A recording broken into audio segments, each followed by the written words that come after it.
Oke, assalamualaikum warahmatullahi wabarakatuh. Selamat siang para viewers atau selamat pagi menjelang siang. Kembali lagi bersama saya Yudi di channel ayudx. Kita main santai, main ini Euro Truck Simulator. Yuk, tegaskan.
Oke, pengiriman pertama kemana ya?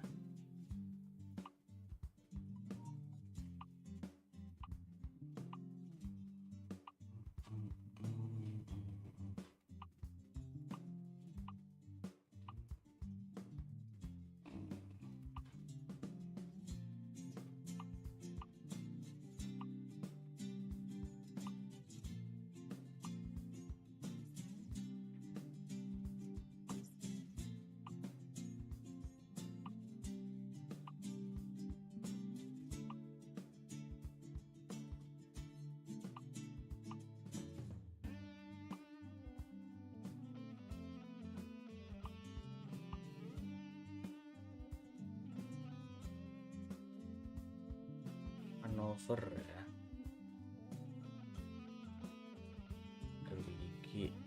Beli 16.000. Oke, ini aja dah. Ready to roll.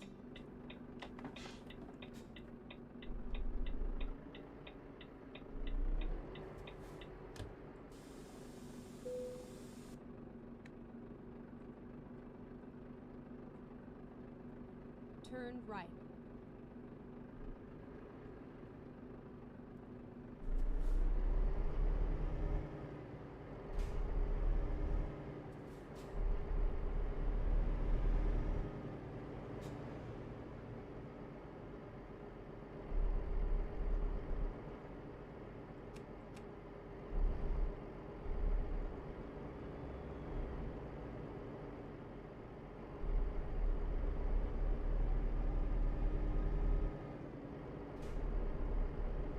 Get ready to turn right.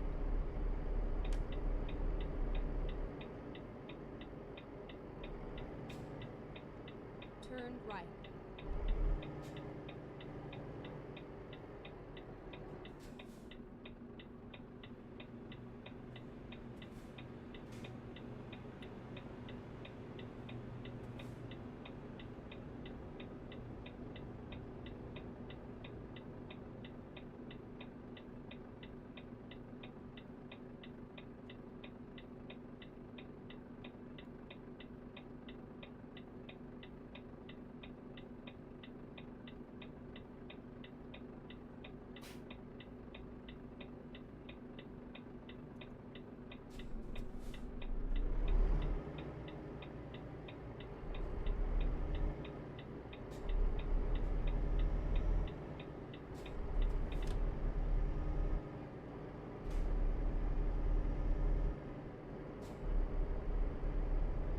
Keep right and then turn right.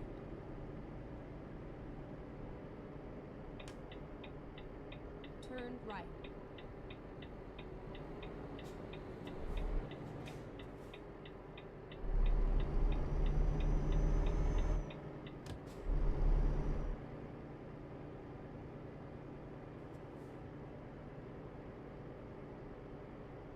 Get ready to turn right.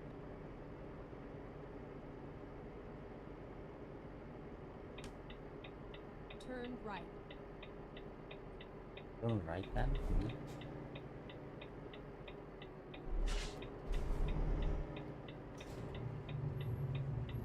Here we are, safe and sound.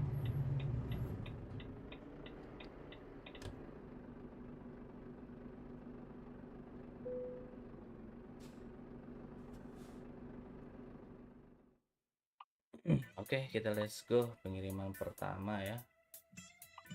Drive safe. Yang lokasinya belum terjamah. Okay, let's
go.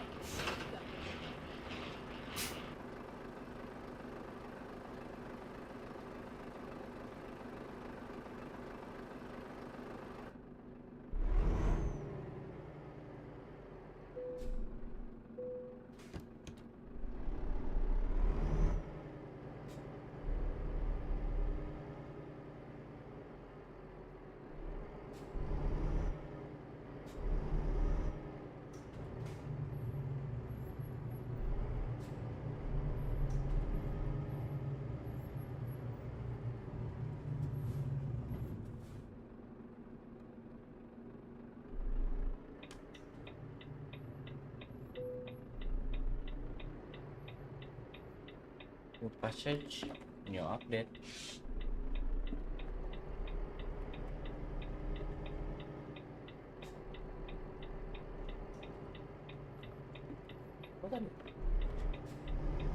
Turn left.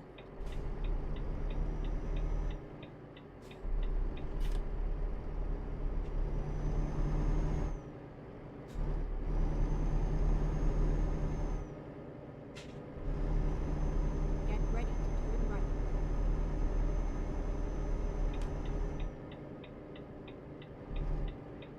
Turn right.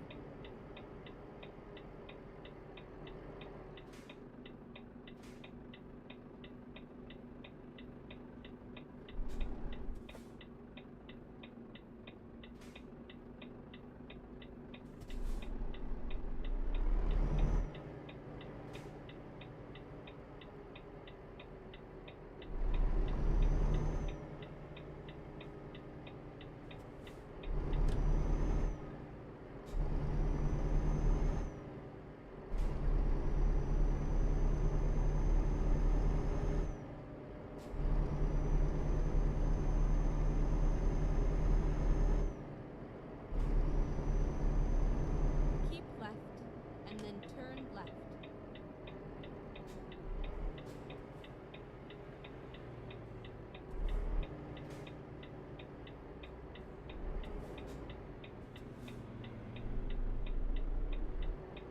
Mana anjir? Ah, bro.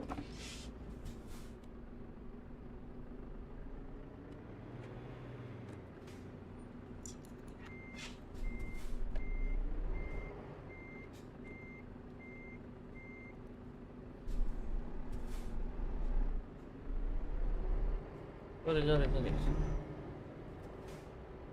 Di depan maksudnya Turn ya. left. Maafnya kurang jelas. Nah, ini aja.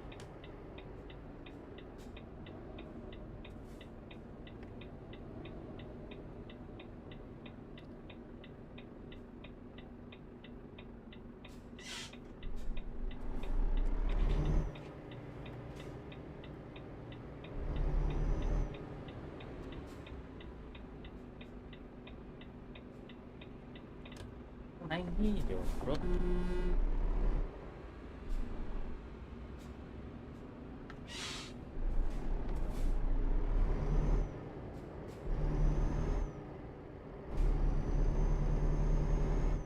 Keep right.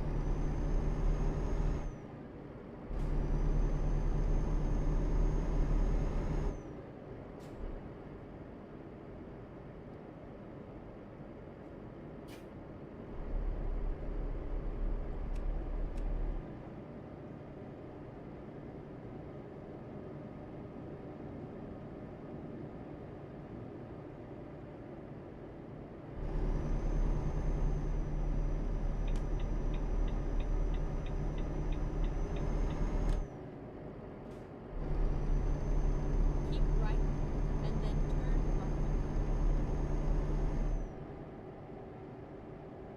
Turn right.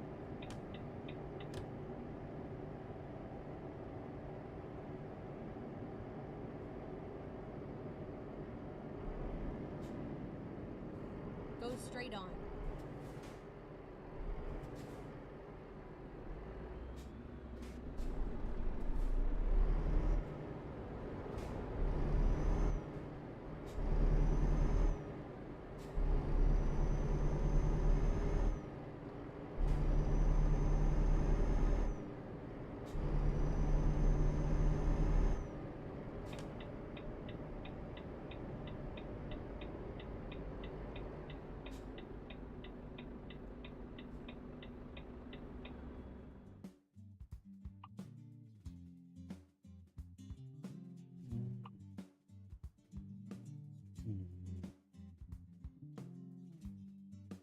Biasa aja lah. Rerouting.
Keep right, and then exit right.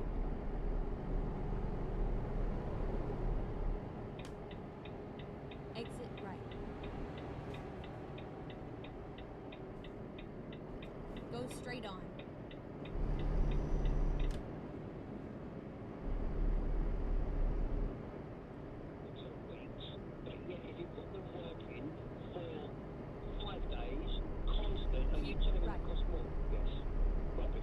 Why does it cost more to work out of hours? Because there'll be some rule that you have to pay your workforce twice. We'll change the rule.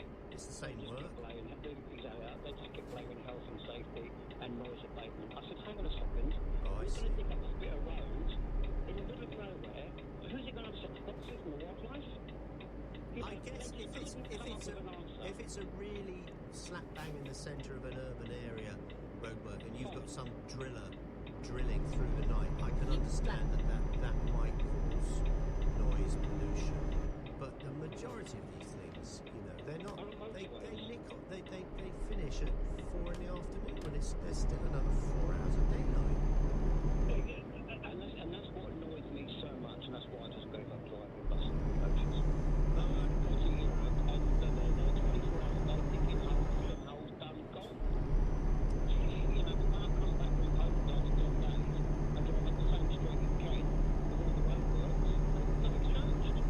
Alright, well listen, if you're stuck, thank you Paul, if you're stuck in a jam already, 26 in the morning on a Monday, don't, get someone to take a picture, or if you can, are you allowed to take a picture when you're stationary?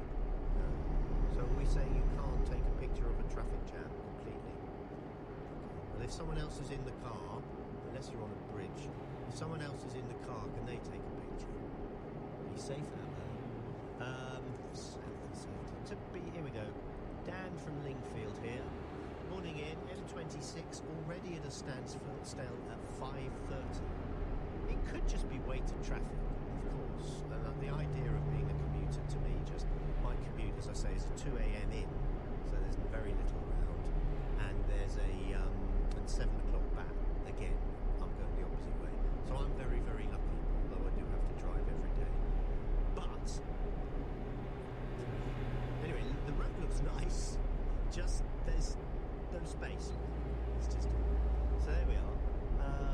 The Noise Abatement Society Chestnut, says Justin. No, I know. You have to think about it, I'm afraid. It's the reason why Wimbledon isn't allowed to go on later than 10 o'clock at night. In Australia, where they play the big tennis tournaments, or not so much France, but in America they can play until the wee hours. In England, you can't because the local people have to be. It's 2 weeks a year. Can't you come up with something for 2 weeks a year? A bit of cheering or something. Seriously, can't build on the golf course because the residents complain, so we can't make Wimbledon tennis bigger. It's an international event. It sends a message to the world about Britain. Yes, we're still open for business, but no, the NIMBYs have closed it down.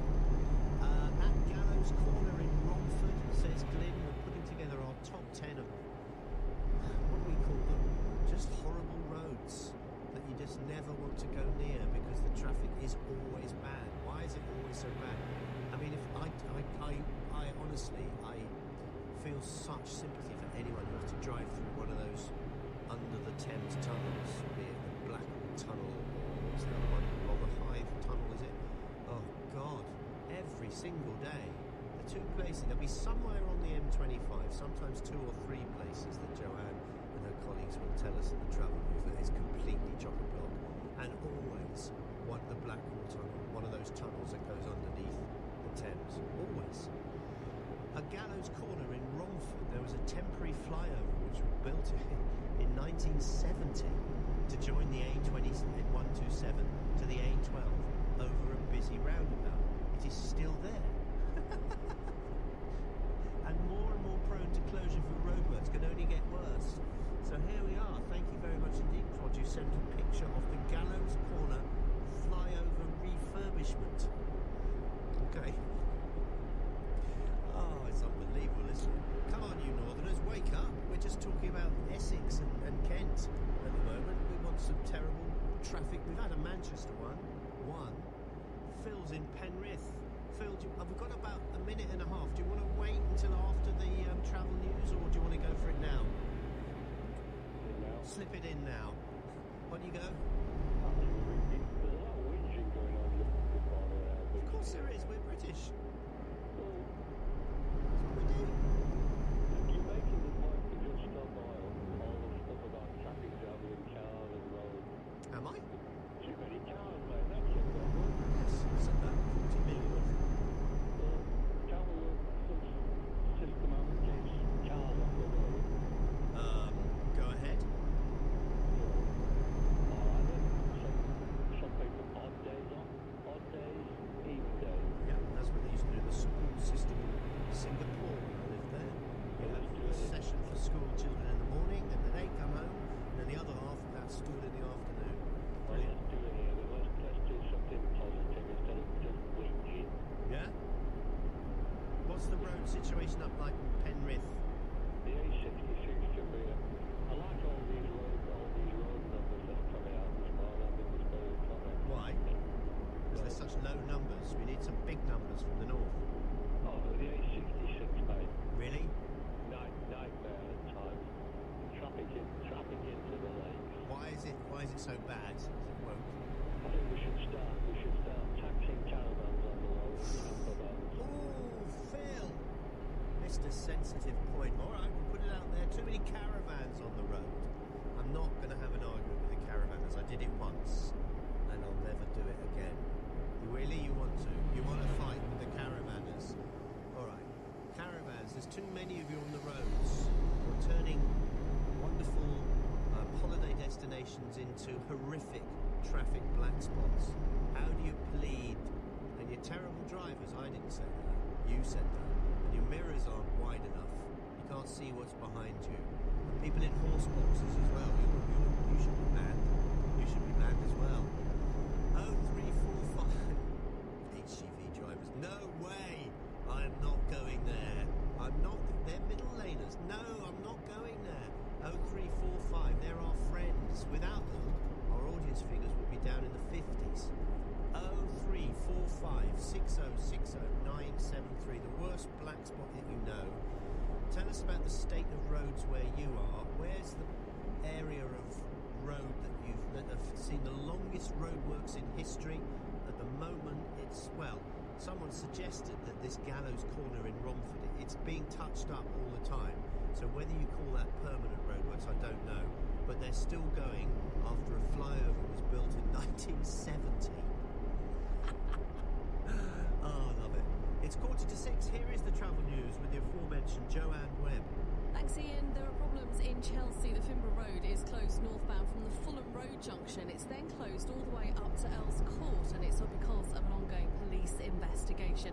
That will definitely cause delays throughout this morning. Also expect delays on the North Circular Road westbound up to the Brent Cross flyover, and that's because of that burst water main that happened over the weekend. The emergency repair works are still taking place and only one lane's open. And also because of that burst water main, Spalding Road is closed northbound in Brent Cross. In Harrow Weald, Kenton Lane is closed in both directions, and that's because of a burst water main. Coming up this week on Nick Ferrari at Breakfast, the Nottingham knife attacks will be seared in the nation's memory for decades to come, and I'll be speaking exclusively with Emma Webber, the mother of victim Barnaby, about a major new report which reveals the full scale of the failings of mental health services in the build-up to the tragedy. Nick Ferrari at Breakfast, back this morning from 7. With Vauxhall, the new electric van range designed to energise Britain. LBC. If you've been injured in an accident at work, you could be entitled to thousands of pounds in compensation. Talk to Harris Fowler today. For over 25 years, we've helped people who've been injured at work, in a warehouse, a factory, on site, or anywhere. With a 94% success rate, call the award-winning Harris Fowler now. 0800 213 214. It's no win, no fee, no risk. Harris Fowler, the personal injury solicitor. Taylor and Ink. Get yours in a blink and for less than you think at cartridgepeople.com for unbeatable prices. Cartridge People. Printing sorted. See online for our price promise. Imagine if that me, you know the one, could actually take a pic of your festival fit and get the DJ in too. No need to imagine. Just unfold your new Samsung Galaxy Z Flip 6 and watch as AI and auto zoom fits everyone and everything in shot. Now that's defo going on the grid. Galaxy AI is here on the Galaxy Z Flip 6. Buy now at Sky Mobile from £37 a month, including the new Buds 3 Pro. Ends 28th of August. See sky.com/mobile for terms. People say us cats have it easy, but it's not all sunshine and catnip. I mean, someone's got to have a daily battle with your bedroom curtains. So after a long, hard day, my human better bring me a delicious bowl of whiskers. So many flavors to choose from. I'm talking to you, Kevin. It's almost purr o'clock. Don't let me down. Whiskers, purr more. This is LBC with Ian Payne. Call 0345 6060 973. Text 84850. Alexa, send a comment to LBC. Now you road users, you're very, very rude about your rivals on the road. I'm not going to tell you what, who's this, Keith said about caravan drivers. It wasn't very complimentary. Don't know why, Keith. What's going on in your life? I would like to know, are you well, we'd all like to complain about the state of the roads, but, have we? Who do you complain to? It's difficult, isn't it? You want to complain about something online. I mean, where do you go? Who do you contact? That kind of thing. And it's the same thing here. So the RAC say there have been more complaints about Britain's roads than ever before. A lot of them about potholes. We've done potholes quite a lot, and in the end, that is a fairly, pardon the pun, dead-end street, because there's only kind of like, well, there's lots of potholes. Well, there's no potholes. So I want to know about roadworks, because I get the impression, and I think it's been underlined from what you've said in the last 50 minutes, that we're not very good at repairing roads quickly. Some of these signs that say, like the sign I saw on one motorway the other day, works will continue here on and off until the summer of 2026, and you're just thinking, why would anything take that long? The sign probably took less time to build than that, to be honest. So we've got a set of roadworks in Witham, in Essex, that have been there for 8 years.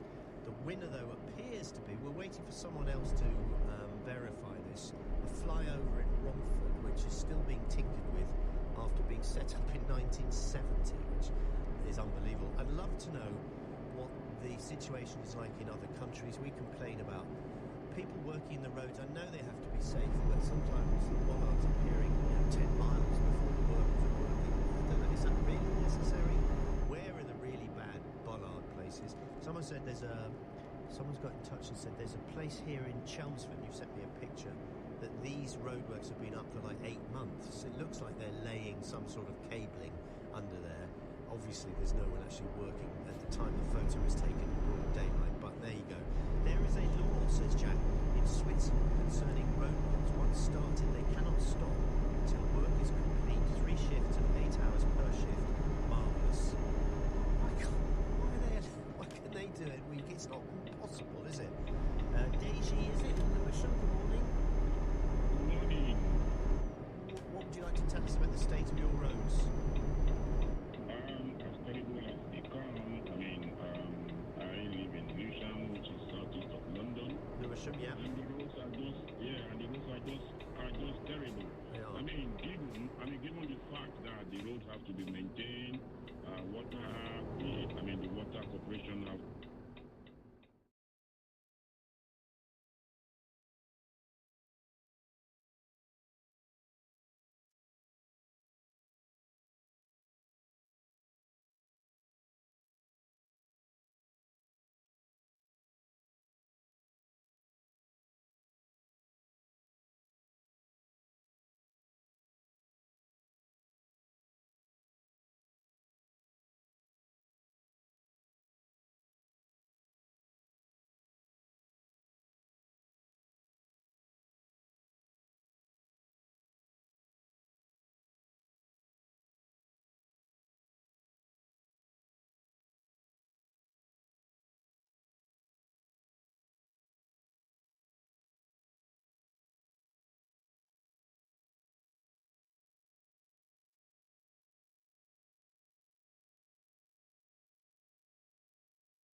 I'm referring to compare.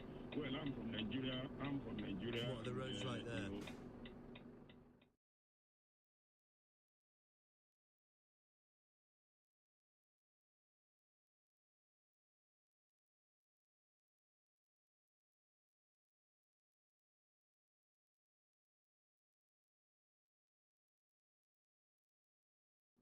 There are prices that are not absolutely necessary. There are prices that can be reduced. If people can be made, road maintenance and utility maintenance are made to work harder and longer, 24 hours, 24 hours a day, in the middle of the night when almost everyone is sleeping. Then the price will be, the price will not be as steep. Alright, well, I think that some sort of incentive system should be brought in, couldn't you? Maybe you can give them sort of all just stick. There should be carrot as well. You get a bonus if you do it quickly, or maybe. Hopefully that doesn't mean shoddy work, does it? Hi Ian, one of your listenership here, just texting to redress the balance, really, doesn't say. There is no war on motorists, neither are they cash cows. They have been the most closeted section of society for 60 years, having been subsidised to the tune of billions every year, plus the extra 50 billion lost to the Treasury due to the 14-year freeze on fuel duty. Pay per mile will be no big deal in London, as half of car journeys are under 2 miles. Many a few hundred yards, well, certainly not for me, many a few hundred yards. All other civilised countries are prioritising active travel in their cities, apart from this throwback of a place, and let's not even start with the number of deaths on our roads. Okay? Lee says, I install these lane and road closures, and there are different reasons for the closures, safety reasons and work reasons. The M3 lane closure is for new ERA bays to be installed. These are the ones, so you still have the smart motorway, you don't have the hard shoulder, but you have more of these little sort of rest areas. What happens if your car breaks down in between the rest areas though? Think about the hard shoulder. It was there, it was always there if you needed it. You don't see many. What do they do in other countries? In the autobahns, do they have a sort of hard shoulder, or are all the lanes live and active? Because there, I've been on an autobahn and someone travelling at 130 miles an hour, you don't see them until it's too late. You don't see many workers because of working hours. Blame the government. This is the thing. What is this working hours thing? If you're in the middle of an urban area and you're drilling at 4 in the morning, I understand that. Although that doesn't stop people outside my flat drilling at God knows what time, because it's a national emergency. You've got to have a main feeder road onto the M4, don't you? I would have thought. Out of London, it's pretty busy. A lot of work happens, the public just don't see it. I was on the A4 last night, and it was open at 4 a.m. this morning. Yeah, no, I'm not complaining about roadworks near me at all. I'd be a bit of a hypocrite if I said all this about roadworks and then I complained about them being behind my flat, wouldn't I? Last word on this is Hayes in Reading. We've got about a minute, Hayes. Good morning. Yeah, good morning. I'm going to suggest that people can volunteer to help the company or whoever's doing the job. That can make People the can process volunteer much to more help. I'm sure there'd be a union problem there. What? You're not qualified? You know, it's our country, our road. People could volunteer to help dig up the road and then fix it again. Whoa. But in that, we should have people who have the skill. Understand everyone. Any help can be supported, right? Yes, no, I think you're absolutely right. Would you mind roadworks at 4 in the morning outside your house? I don't mind, absolutely. I can help a few hours. All right, fair enough. Well, there we are. That's an interesting. I've not heard that suggestion before. You could just turn up and offer to help. I'm not quite sure that would be allowed. There's bound to be some rules somewhere saying that. Yeah, so we've had famous people do it. Arnold Schwarzenegger definitely did it, and Rod Stewart could fix the potholes on his driveway, but I think that's a private driveway rather than a public right of way. I'm not sure. Did he not own it? No? You think that was... Okay, fair enough. The problem is people don't want stuff outside their house at 3 a.m, says Darryl. Okay, fair enough. To something a little bit more serious than potholes next, and that is, I don't know if this is going to be a busy hour, but I don't know if you are, I'm absolutely fascinated by this latest, let's call it an invasion, but this incursion into Russia by the Ukrainians. And it appears this is no small incursion. They reckon several thousand troops, goodness knows how many armoured trucks, some of the tanks that they've received from Germany, some of the HIMARS stuff that they've received from the Americans is proving really, really effective. I would like to know from you, and we'll hear from analysts as well as from you, do you think this is a risky or a brilliant Ukrainian manoeuvre? On your radio, on Global Player, and Play LBC. leading Britain's conversation, this is LBC. From Global's newsroom at 6 o'clock, the Home Secretary, Yvette Cooper, has condemned brazen abuse and contempt for police during riots. Police forces were told to remain on high alert over the weekend, but there was no widespread unrest. Mourners gathered yesterday for the funeral of Alice da Silva Agia, one of the girls killed in the Southport attack 2 weeks ago. Serena Kennedy, the Chief Constable of Merseyside Police, addressed Alice's parents at the service. You have shown great courage in asking me to be here, to speak, to give a message from you, to say that you do not want there to be any more violence on the streets of the United Kingdom in the name of your daughter. The minimum level of compensation paid by water companies could double. Automatic payments for disruption will also be expanded, including households told to boil water before drinking it. It follows an outbreak of a parasite in Brixham in Devon earlier this year. Ukraine and Russia are blaming each other for a fire at the Zaporizhia nuclear power plant. Kiev says it was started by Moscow's forces, but Russian officials say Ukrainian shelling caused the fire. A helicopter has crashed into the roof of a hotel in the Australian city of Cairns. The pilot died in the collision and 2 guests were injured at about 2 o'clock in the morning local time. An action sequence led by Tom Cruise saw the Olympic flame pass to Los Angeles last night. There were performances from Billie Eilish, Snoop Dogg and the Red Hot Chili Peppers at the closing ceremony in Paris. Britain's athletes are returning from France with 65 medals. Gymnast Bryony Page and triathlete Alex Yee carried the British flag last night. I think it's going to take an extremely long time to sink in. These things have been just such an amazing experience. The build-up, the camaraderie with my team. Quite hard to put into words, really. So I think, for both of us, it's been an unforgettable games, and hopefully we've got some more amazing memories to come. The Paralympics will be held in Paris from the 28th of August. In the city, the FTSE 100 will reopen this morning at 81.68 after closing up 23 on Friday. The pound buys $1.27 and €1.16. LBC weather, very hot and humid across the south with sunny spells, cooler further north with heavy rain, a high of 32 degrees. From Global's newsroom for LBC, I'm Thomas Watts. Say hello to Chase, awarded Best British Bank by our customers. Tell me more. Well, it's quick and easy to open a Chase account. Anything else? We charge no fees when you use your Chase debit card abroad. Great. I'm saving to go to Antigua. Can I open a Sabre account? Yes, you can add up to 10 separate Sabre accounts. Hang on, so I could also open one for that festival I want to go to? Absolutely. And a spa weekend after? It would be rude not to. Where do I sign up? You can download the Chase app today. Chase, awarded Best British Bank by our customers. 18 plus UK residents. Chase current account required. This is LBC from Global, leading Britain's conversation with Ian Payne. Good morning, it's exactly 3.5 minutes past 6 o'clock on the morning of Monday, the 12th of August. Coming up, Moscow has vowed a tough response to the incursion and a Ukrainian missile strike on a residential building in Kursk that it said injured at least 11. Military analyst Sean Bell told LBC he thinks the Russian president is being humiliated. Putin himself has described this Ukrainian attack as a terrorist act and a provocation. He's clearly rattled by this, and he knows that the Russian population will feel unsettled by this, and therefore undermines his intent around the war in Ukraine. I'm not so sure, you know. Volodymyr Zelensky has given his first formal acknowledgement of the incursion into the Kursk region, which has been ongoing. Do you think Ukraine were right to push into Russia, or have they made a mistake? My only fear about this is that they will actually get the Russian population unified in more warlike thoughts against Ukraine. But hopefully I'm wrong.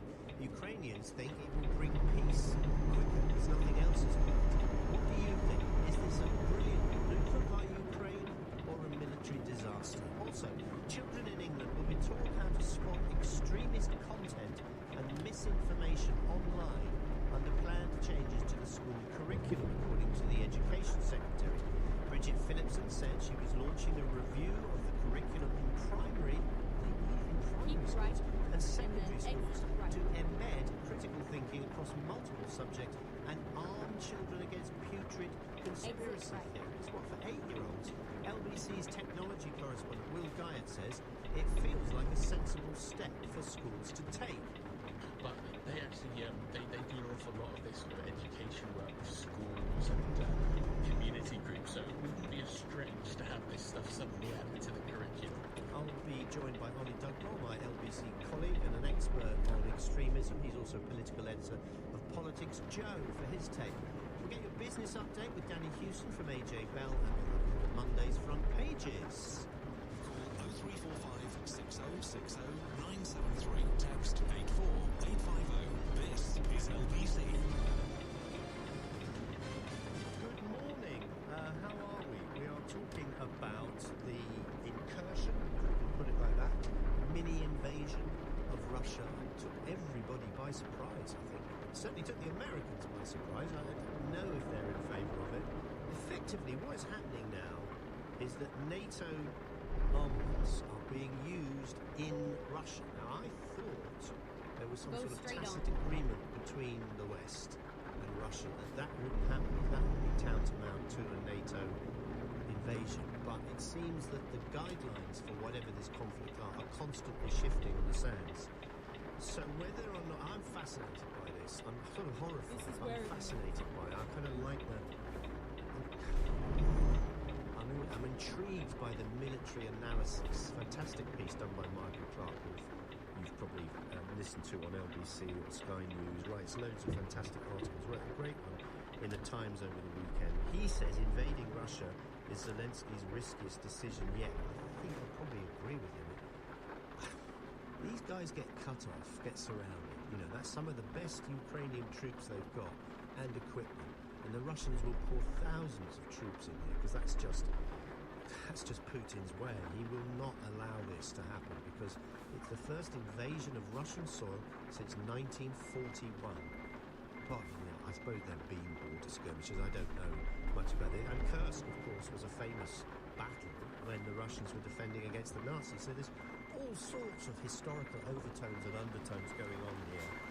Now, so you tell me, there's so many different aspects here. What do you think that the Ukrainians' end goal is? Why have they done this?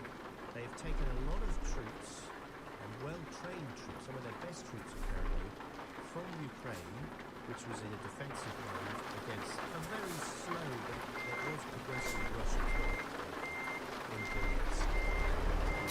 Very aggressive in the Donbass.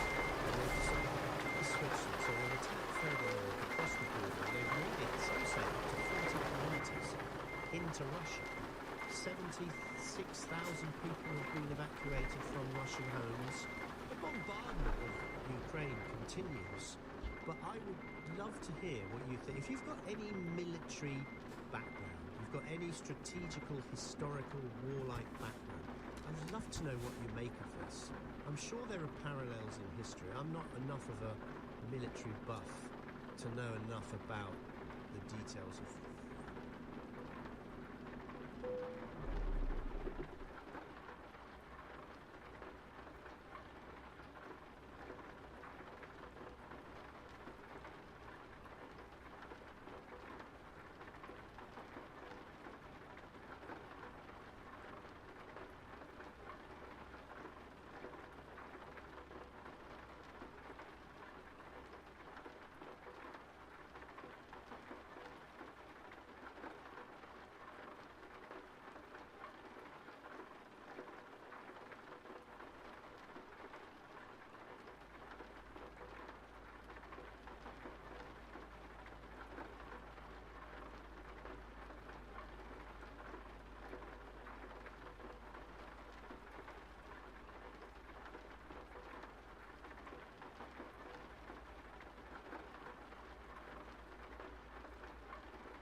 Oke. Bentar ya.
rumput lautnya. Ya.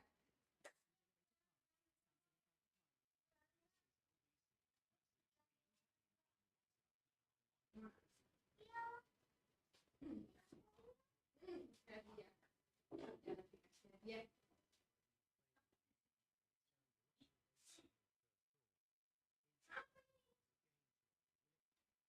Clear.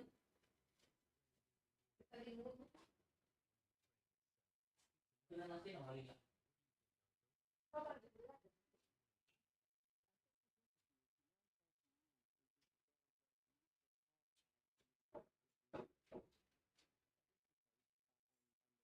Minum dulu, Pak. Oh, belum minum, Kak. Ayo minum dulu. Ya, apa? Lihat apa? Lihat tiket, Pak. Yang tawaran di berapa hari? Tuh, kirain lihat harga nih. Bagus itu, tempel itu rapi. Sekarang.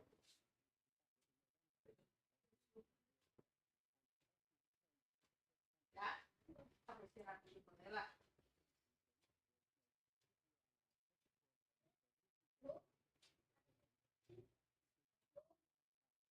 Itu batas surat pendek. Berapa itu, Pak?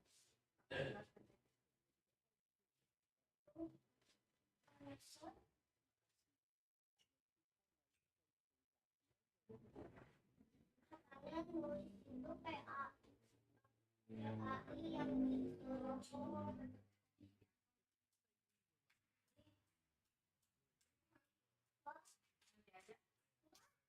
Kenapa? Aku suka. Ya. Mana main?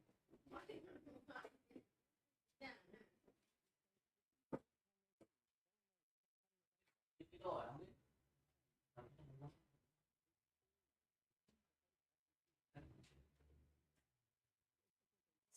Dari penghapusnya dari ada di pabrik sini deh lah. Kalau aja.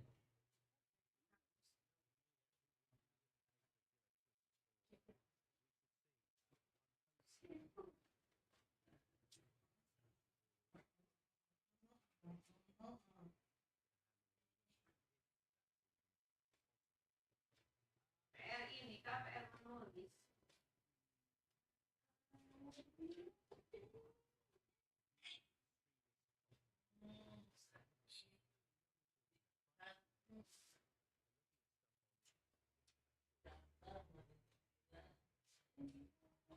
Sudah masuk.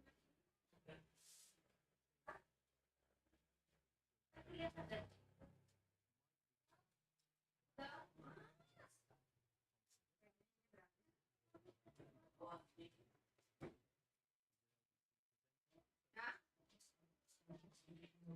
Sebentar. Ini agamanya masih nilai.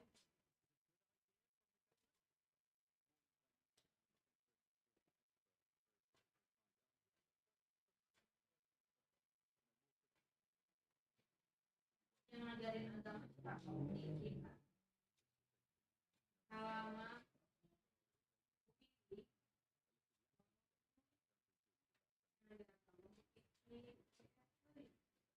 halaman 16.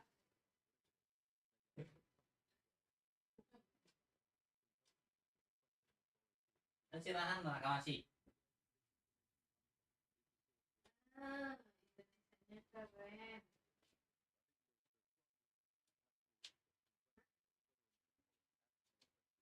Main sepeda itu di situ bajunya boleh kiri, nah itu kan bajunya ditutup sama celana.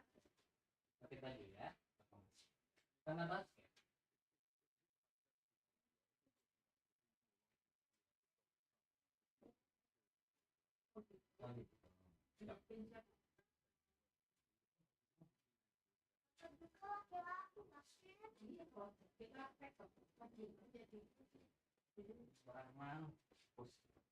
Wow, nilai 100 KKPR-nya hebat. 100. Pak.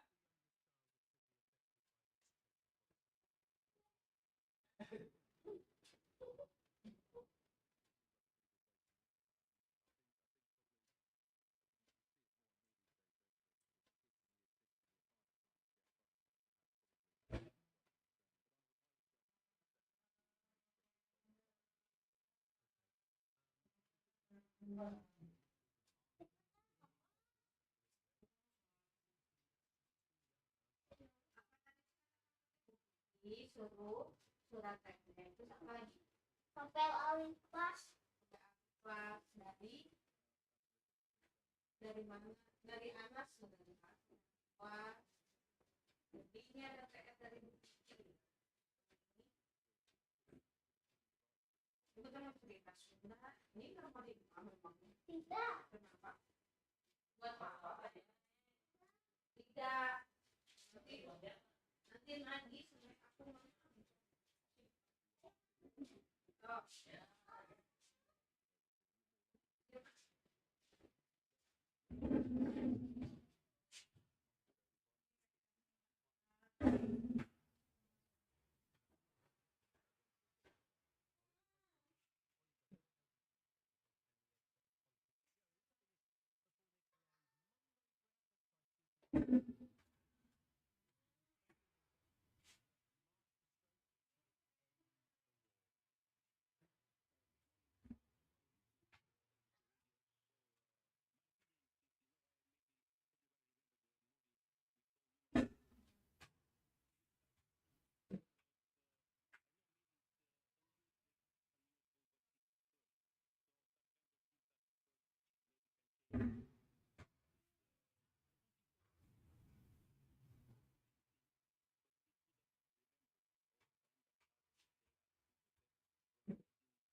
Makan. Makan dulu.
Secukupnya.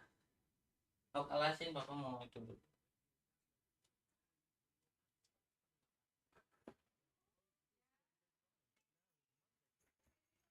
Cok, sini masuk. Hah?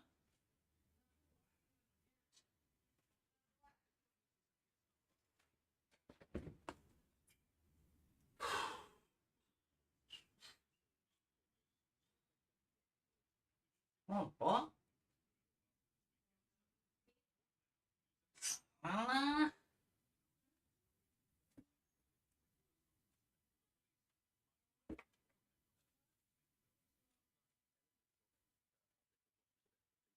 Udah besar, masa masih kena ngompol? Kalau udah kerasa langsung ke air deh, bukan main basket, nah, masak. Apa? Ayo. Ini 3 menit, bro.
Selamat kembali.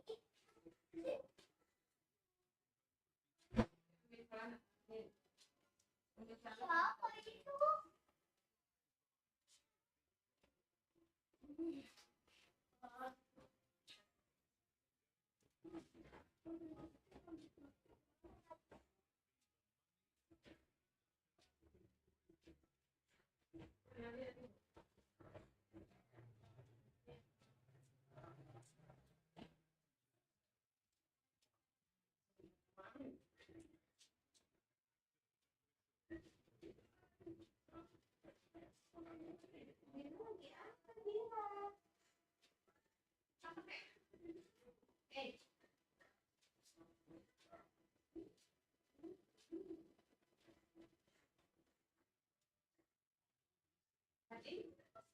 sini dikembang kak.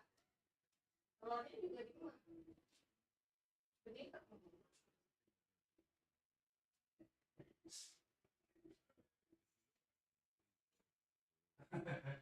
Iya.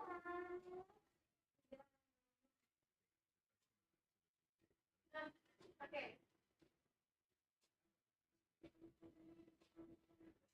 Coba lu pisahin tuh sama dia tuh,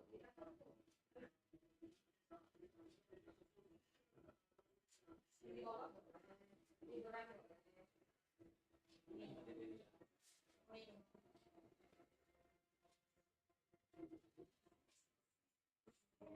Mama dan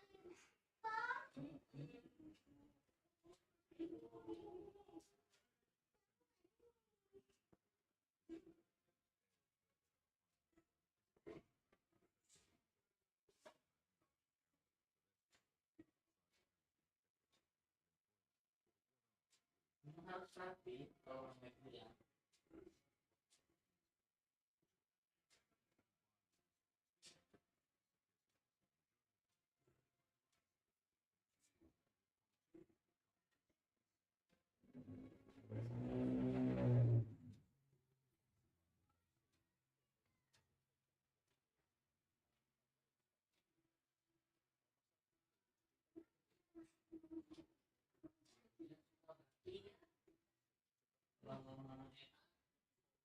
Lagi nonton itu pusing ya.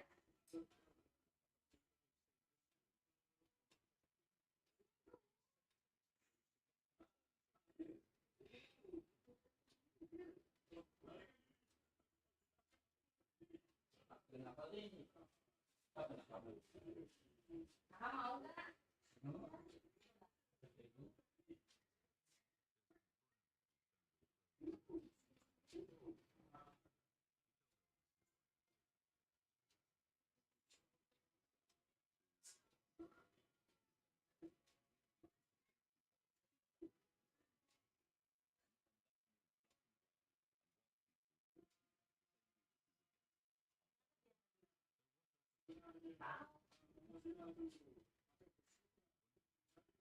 Apa?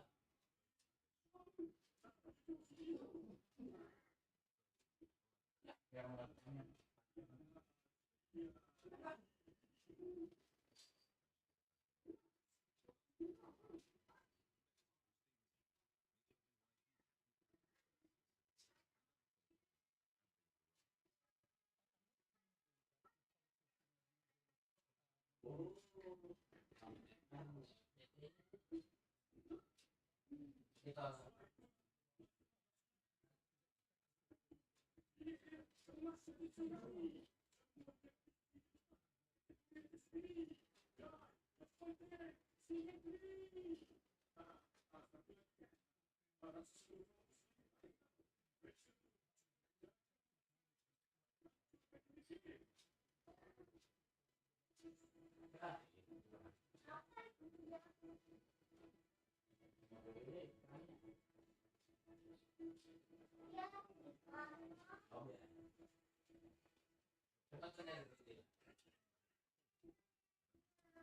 pegang boleh, bahkan jangan dulu biar kering.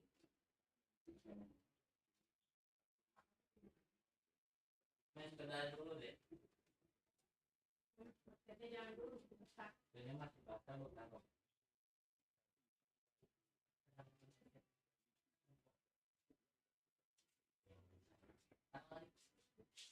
Jangan tahu.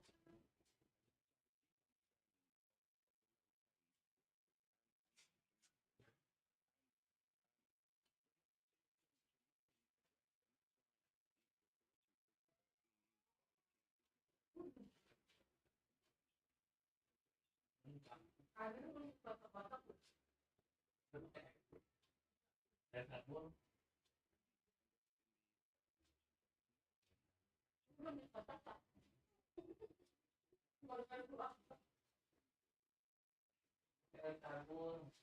jangan lupa makan, sama pasir.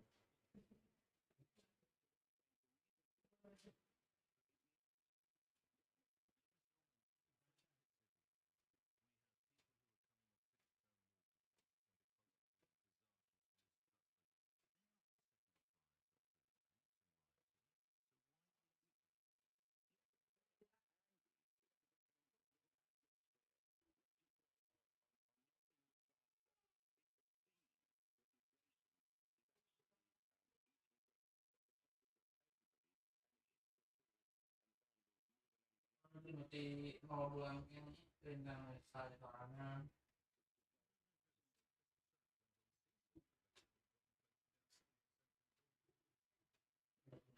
Jadi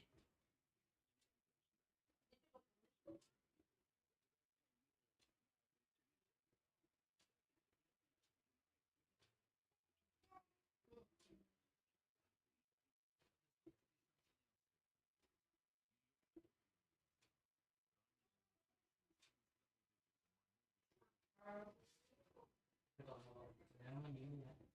Dan yang kita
jadi pasarnya berapa bisa gitu dengan ribu kilo.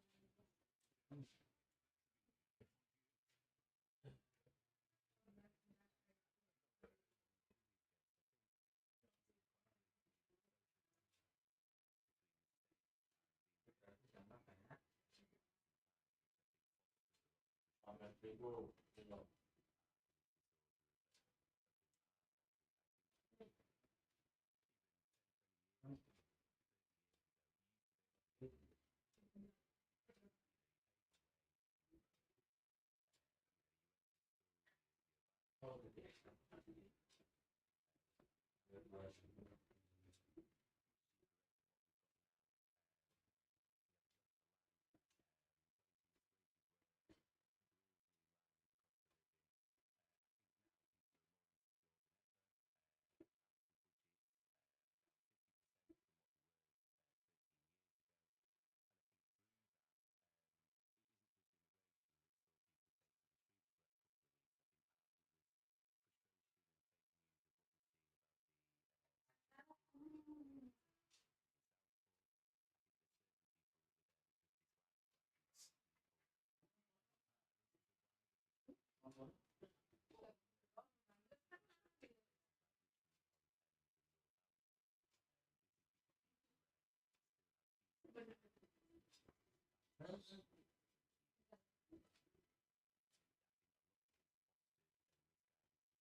gimana? Begitu ya.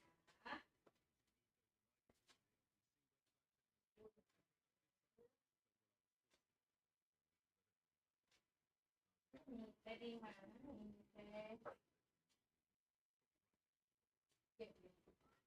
Tidak diam.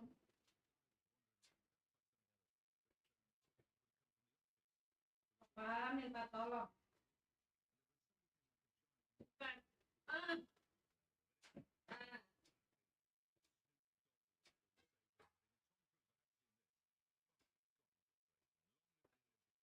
Lama banget lah. Tapi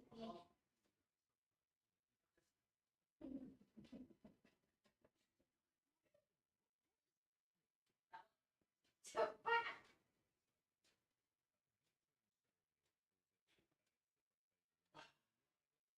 Tinggal Pak.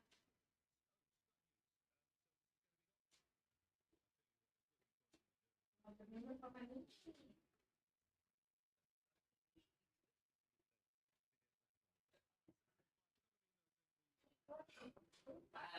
Ini pemegang kepalanya. Untuk membuka ini.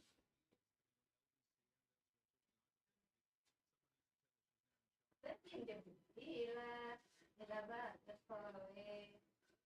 Pinjam ya, jangan gitu.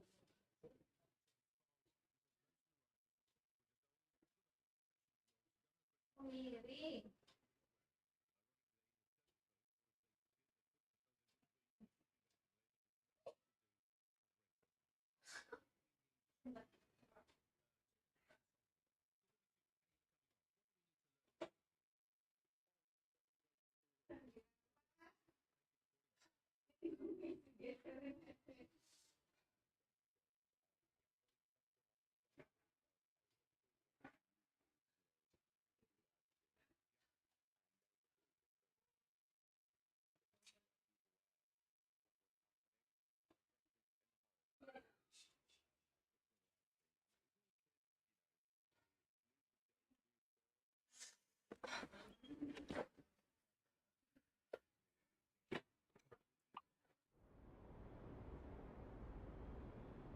Time to hit the road.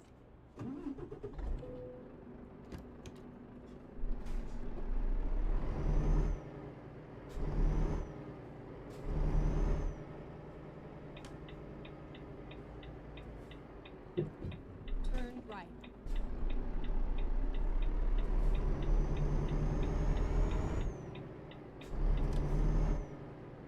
Ada Dira bentar ya.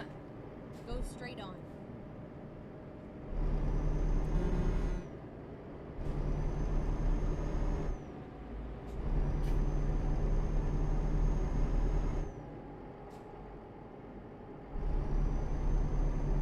Keep right and then turn right.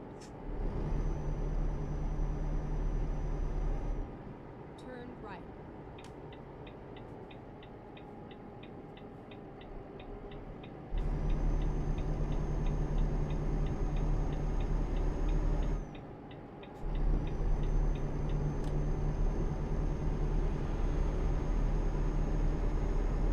Keep right and then exit right. Exit right.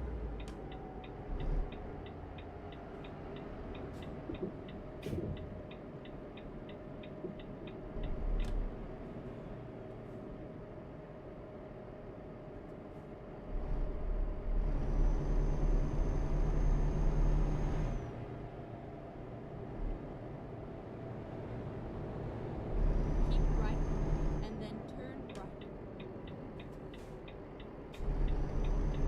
Turn right.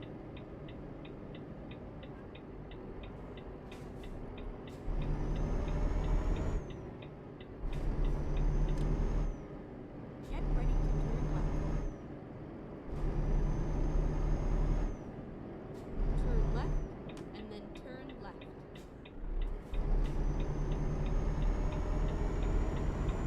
Turn left.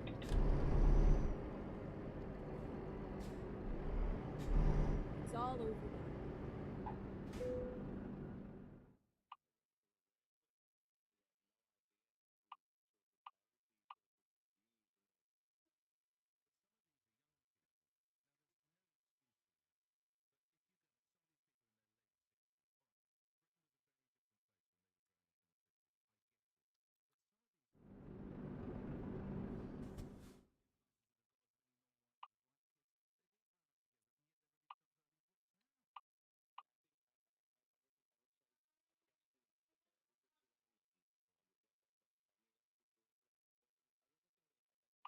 Let's do this.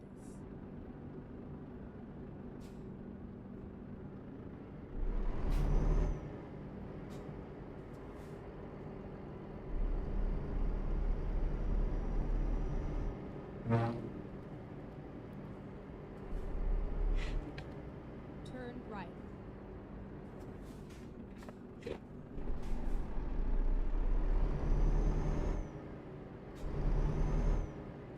Turn right.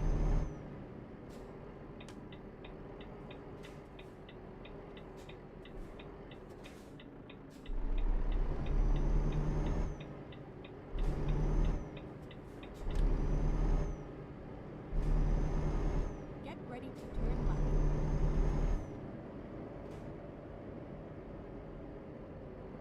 Turn left.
Iya benar. kami dengan mereka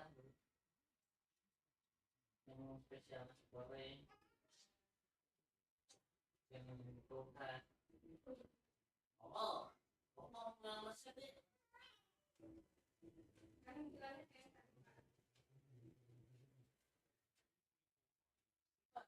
selamat pagi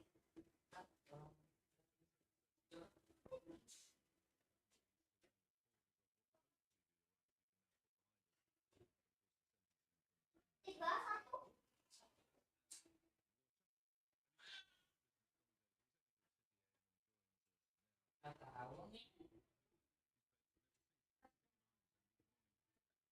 kan lagi makan bubur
seru ya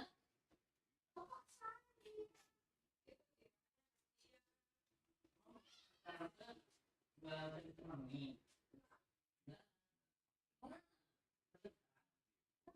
nggak Ini anak kecil. Memancing.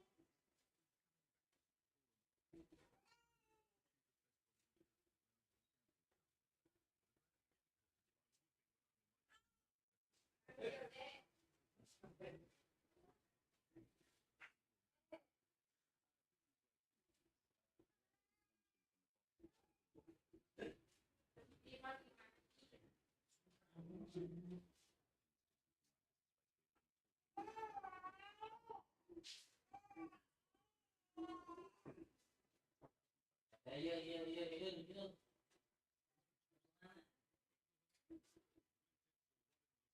bapak nak mati iya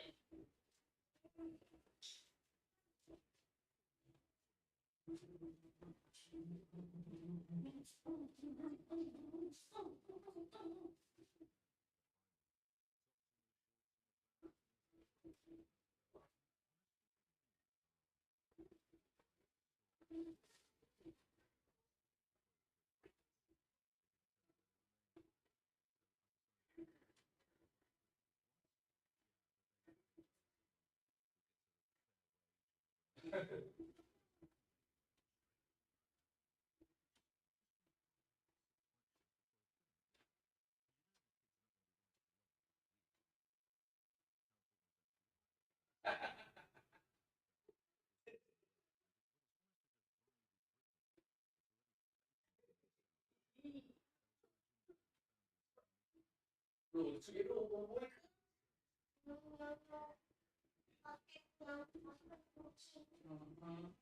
daripada kenal lihat yang bobo seru itu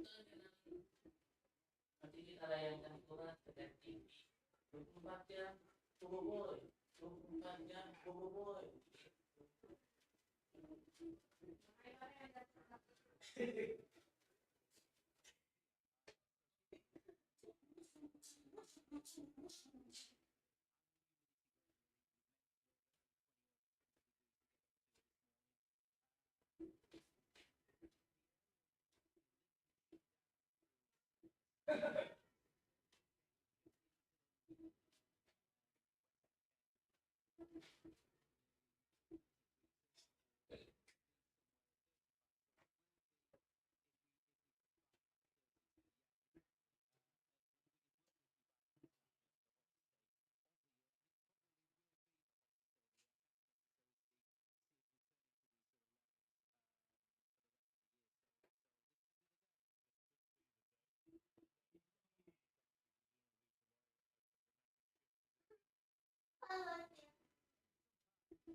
Itu minum itu.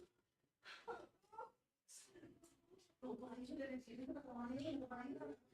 Minum. Makan, minum.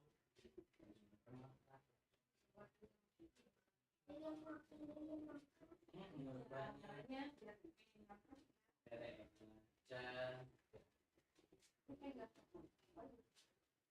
Ada swing, utang.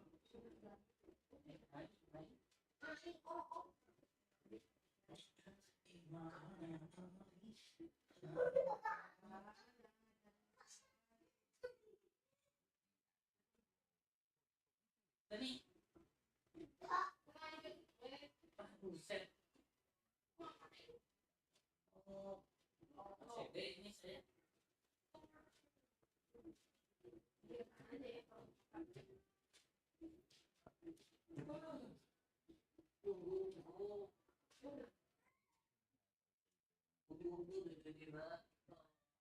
Permintaannya 34 pada itu.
Di sini ya.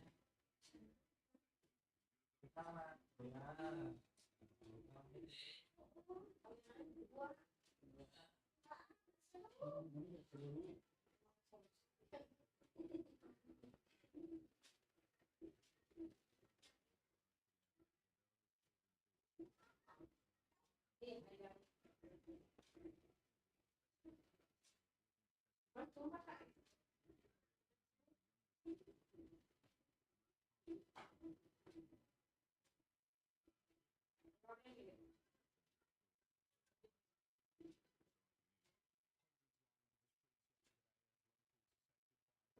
Sudah ini. Ini.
Mala bagane pagana sap.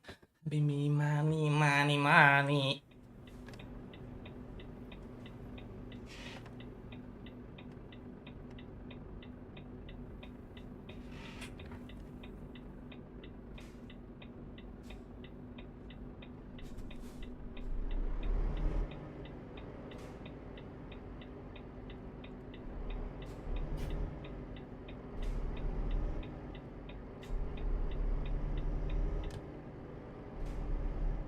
Keep left and then continue straight on. It's where the Labour buildings are. Okay? Yeah. And if you know the Go straight on. station in Liverpool, when you come out of there, you've got St George's Castle opposite. Okay? So patrol people, patrol migration were there. All right. And the anti-migration, we were saying prayers, etc. And we're anti-migration. We're at the PNN centre. Okay? But that's approximately a mile away as the crow flies. Okay.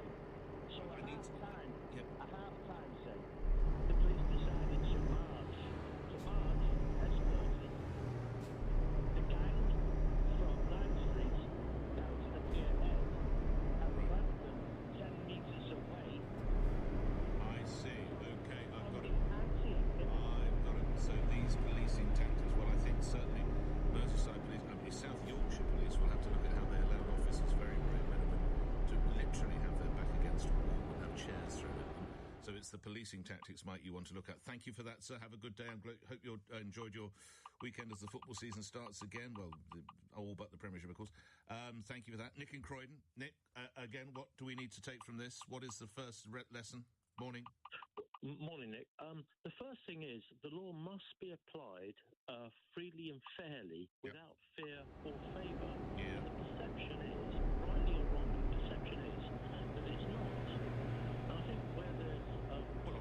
on Friday, people who were involved in anti-racism protests, they got, I think, 2.5 years or something on coursing the TV. So they are getting civil stretches. Yeah, go ahead. I didn't see that.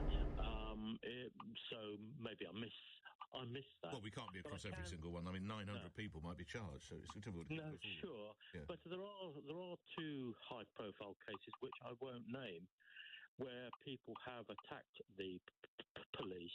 Yep. And in one case, someone's already in jail. In another case, two people are out on police bail.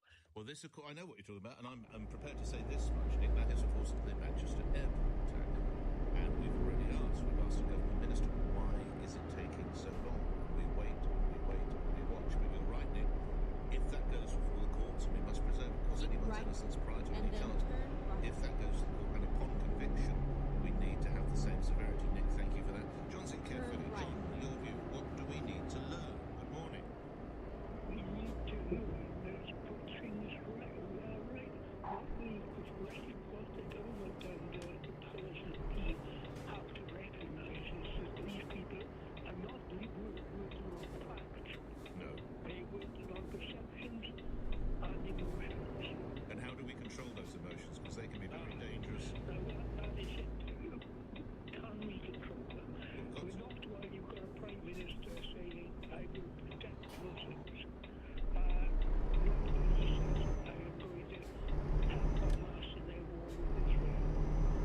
That's interesting because, again, he did quite rightly pledge money to support and secure mosques and Muslims, but it did take him 3 or 4 days before we talked about all communities. And again, I think that needed to be addressed far more swiftly than he did. The thing is, what the people see is immigrants getting preferential treatment, 4-star hotels. Alhamdulillah. No, the holiday in Rotherham is a 4-star hotel. Yeah, and the money going up on benefits, benefits are being held. John, thank you. Finishing with you to give 40 seconds to Ian in Chelmsford. Thank you, John. Ian, again, what needs to be taken from this? Morning.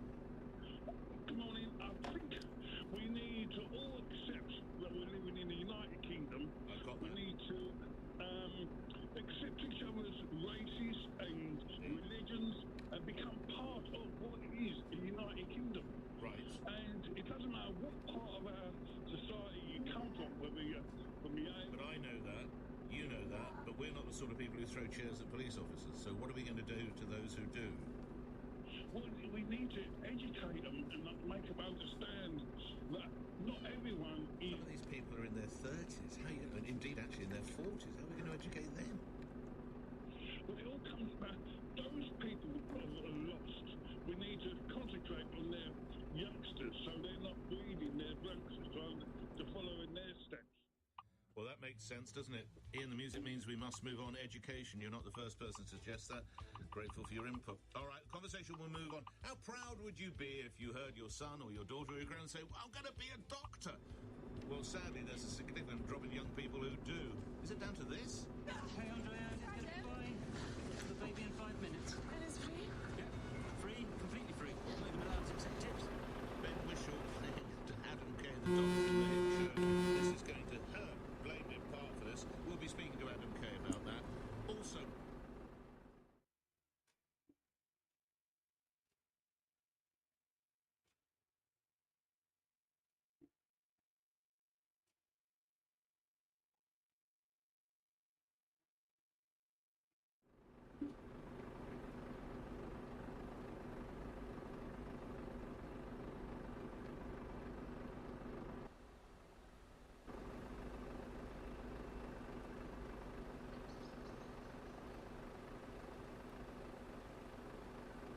Waduh, macet ini.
Finally, we are here.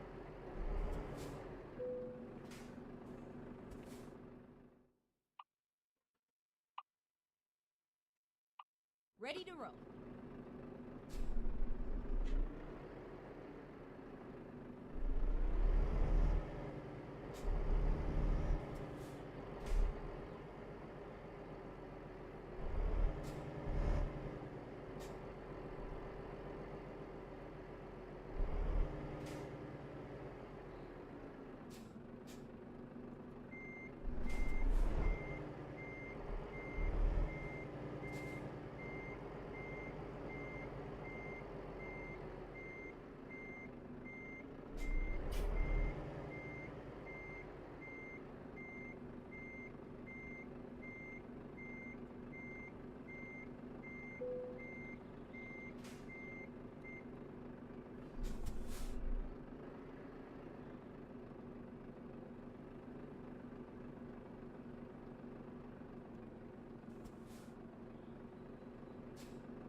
Recomputing.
Get ready to turn right.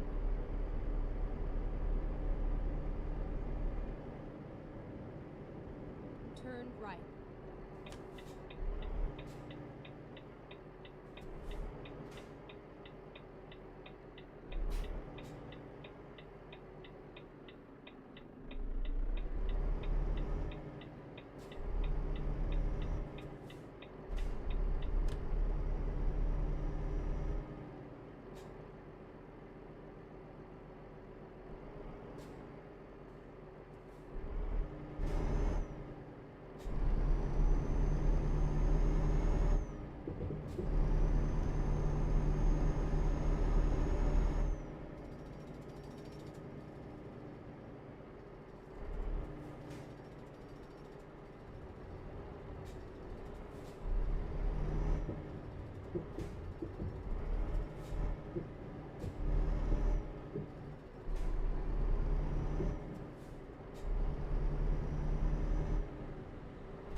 Get ready to turn right.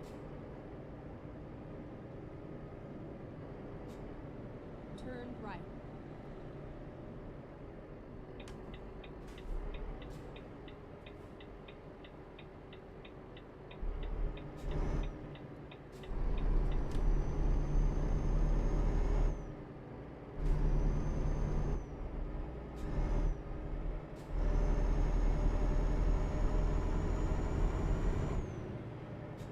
Pak, udah minum?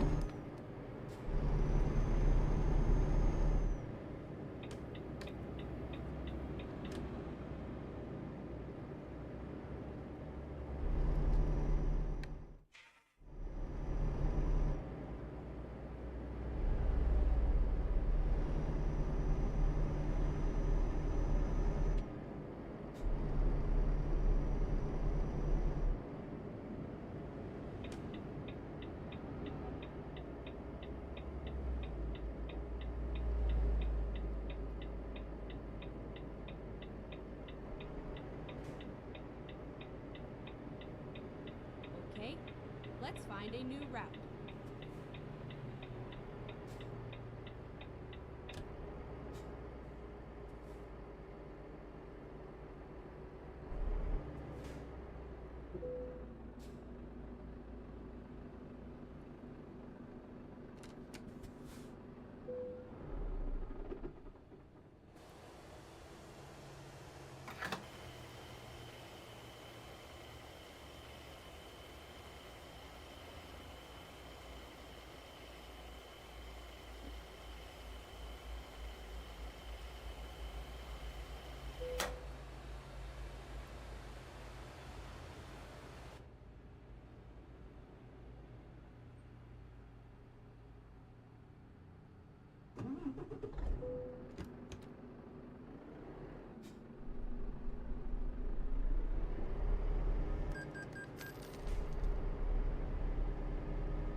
straight on.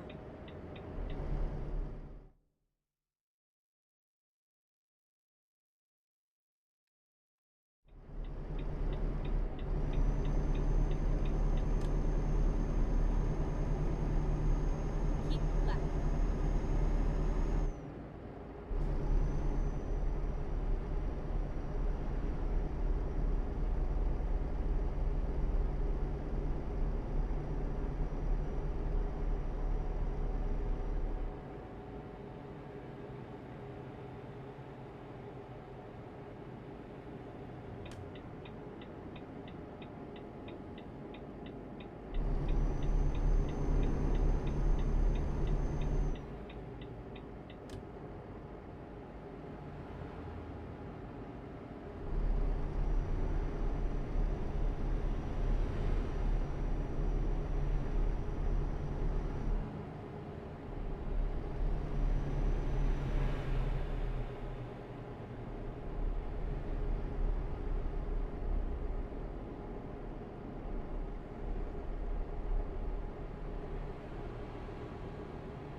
Keep right, and then exit right.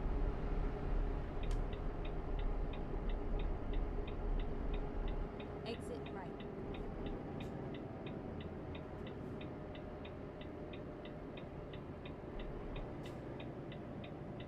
Get ready to turn right.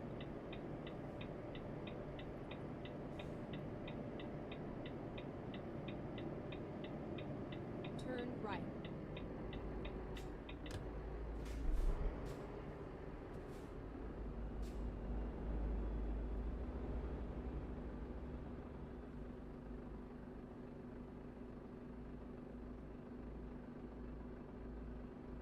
Kata siapa isukan pagi?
let's keep on flying fever.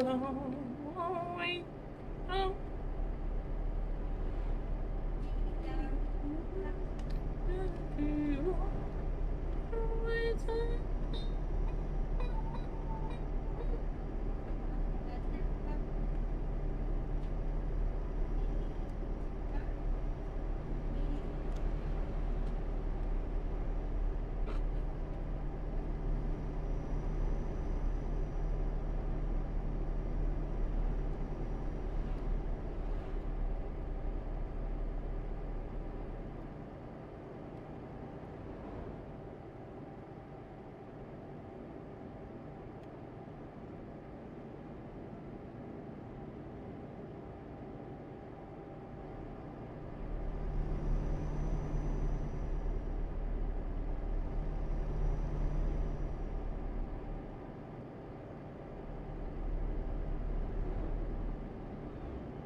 Beziehungsweise rechtsextreme Politiker.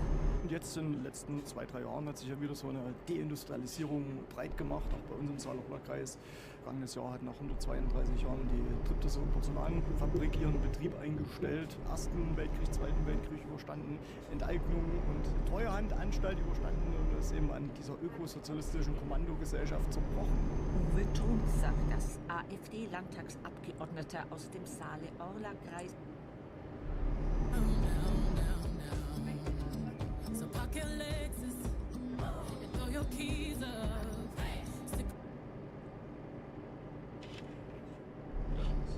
I think it is. I mean, there are different views of consultants, but you know, my daughter and my sister went through medicine, and my daughter went through despite me not encouraging her. But even her, who's just qualified to consult, would go part-time as soon as she can because of the nature of the work-life balance and the way it is. Very good. Please understand, sir, I'm not being rude. It's because other people want to have their say thank you for your input as someone who came through, if I may refer to them. I think possibly it's the glory days with these private dining rooms and everything else. I sense that's not what junior doctors have now. Audrey and Royston, I think I just read part of your tweet, what was it, so sorry, text, part of your text out. I'm so sorry. So you're very proud of your daughter? I am very proud of her, yes. It was something that she wanted to do from about the age of 11, I think, and I don't know where it came from, really. She was. No, you're not a doctor, her dad's not a doctor, nothing? No. Can you remember the day she said, Mum, I'm going to be a doctor? Well, she sort of said she always really liked working with older people, talking to older people, and so that's where she is now. She works in elderly medicine.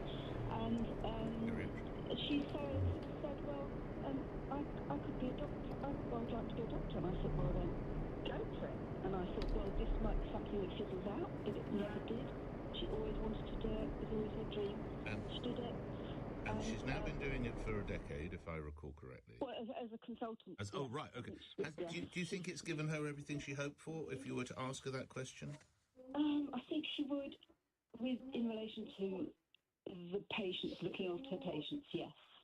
What are the other I heard areas? your previous caller, I think maybe over the last few years that it's changed a great deal, the NHS. And I think from what she's been telling me, the junior doctors have a different experience now when they first qualify. I think So here's the kicker. Knowing what she knows now, do you think she'd want to go... Yeah. I mean, there's no way you could possibly know what it's like until you actually do a job. But I think that the experience she has had perhaps was better than the one that the junior. Okay, and as and when she has children, or if she has children, do you think they might follow? No. Well, they might want to. But she has a daughter, and she's definitely not encouraging.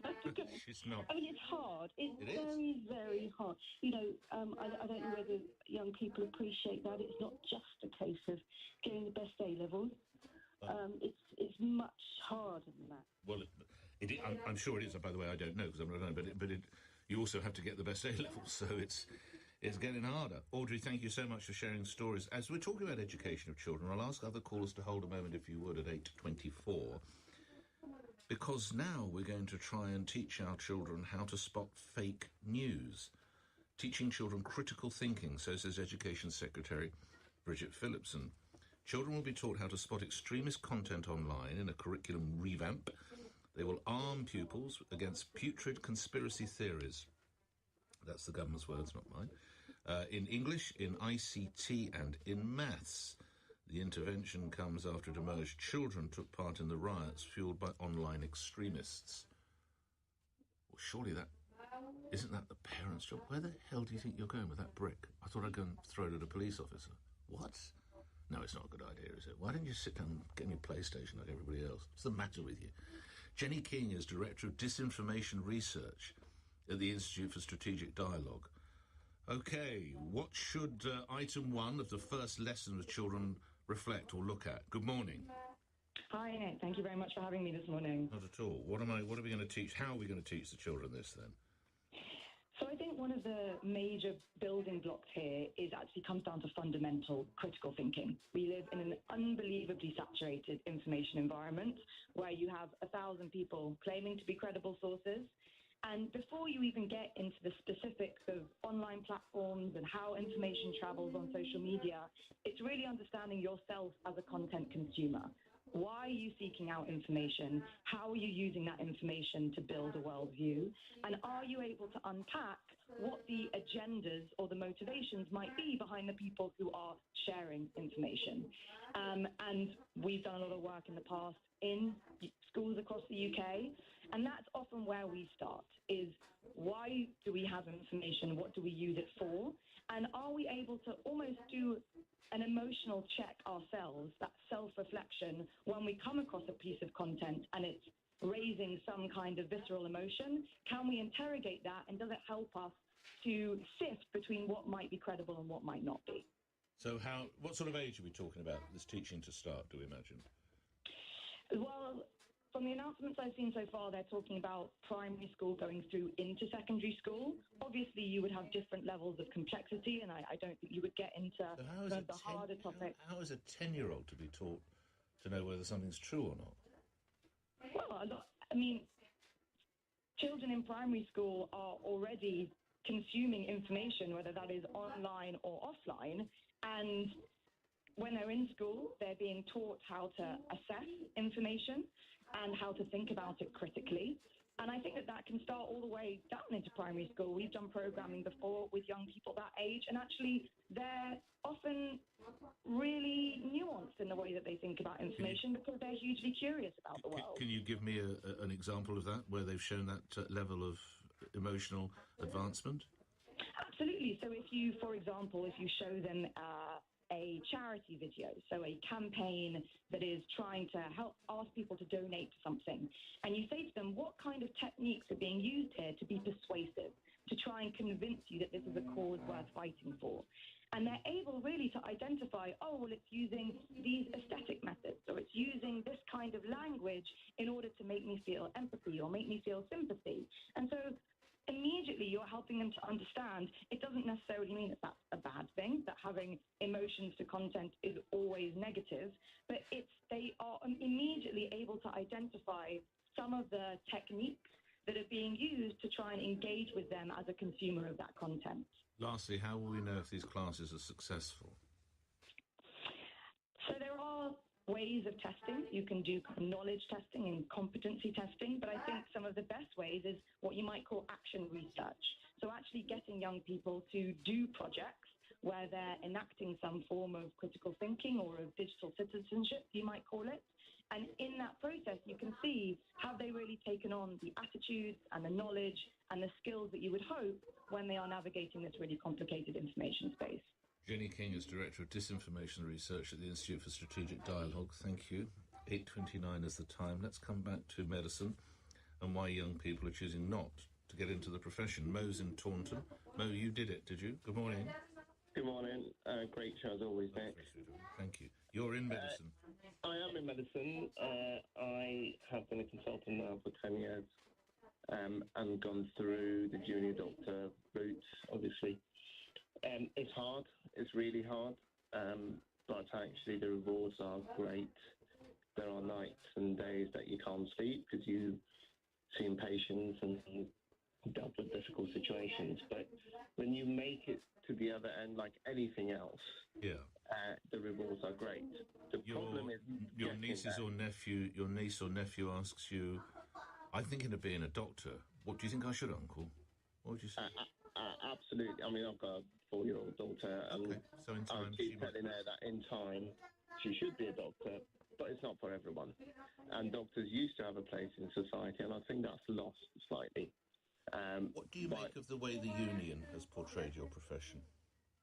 I think they don't have a choice. I think they're doing a good job to put the profession out there and tell everyone what the struggles are.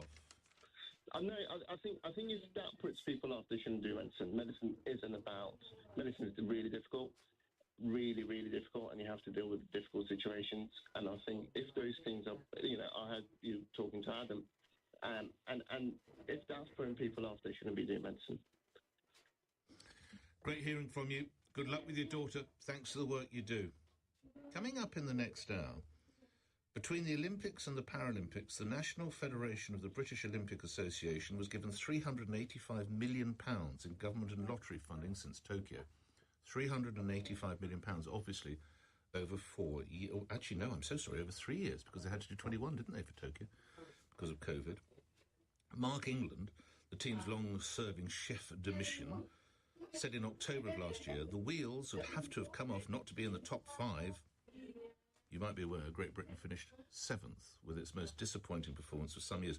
Notwithstanding the efforts that mostly young people put in, they've absolutely trained like no tomorrow. Why did Team GB come up so short with its poorest performance in gold for some years?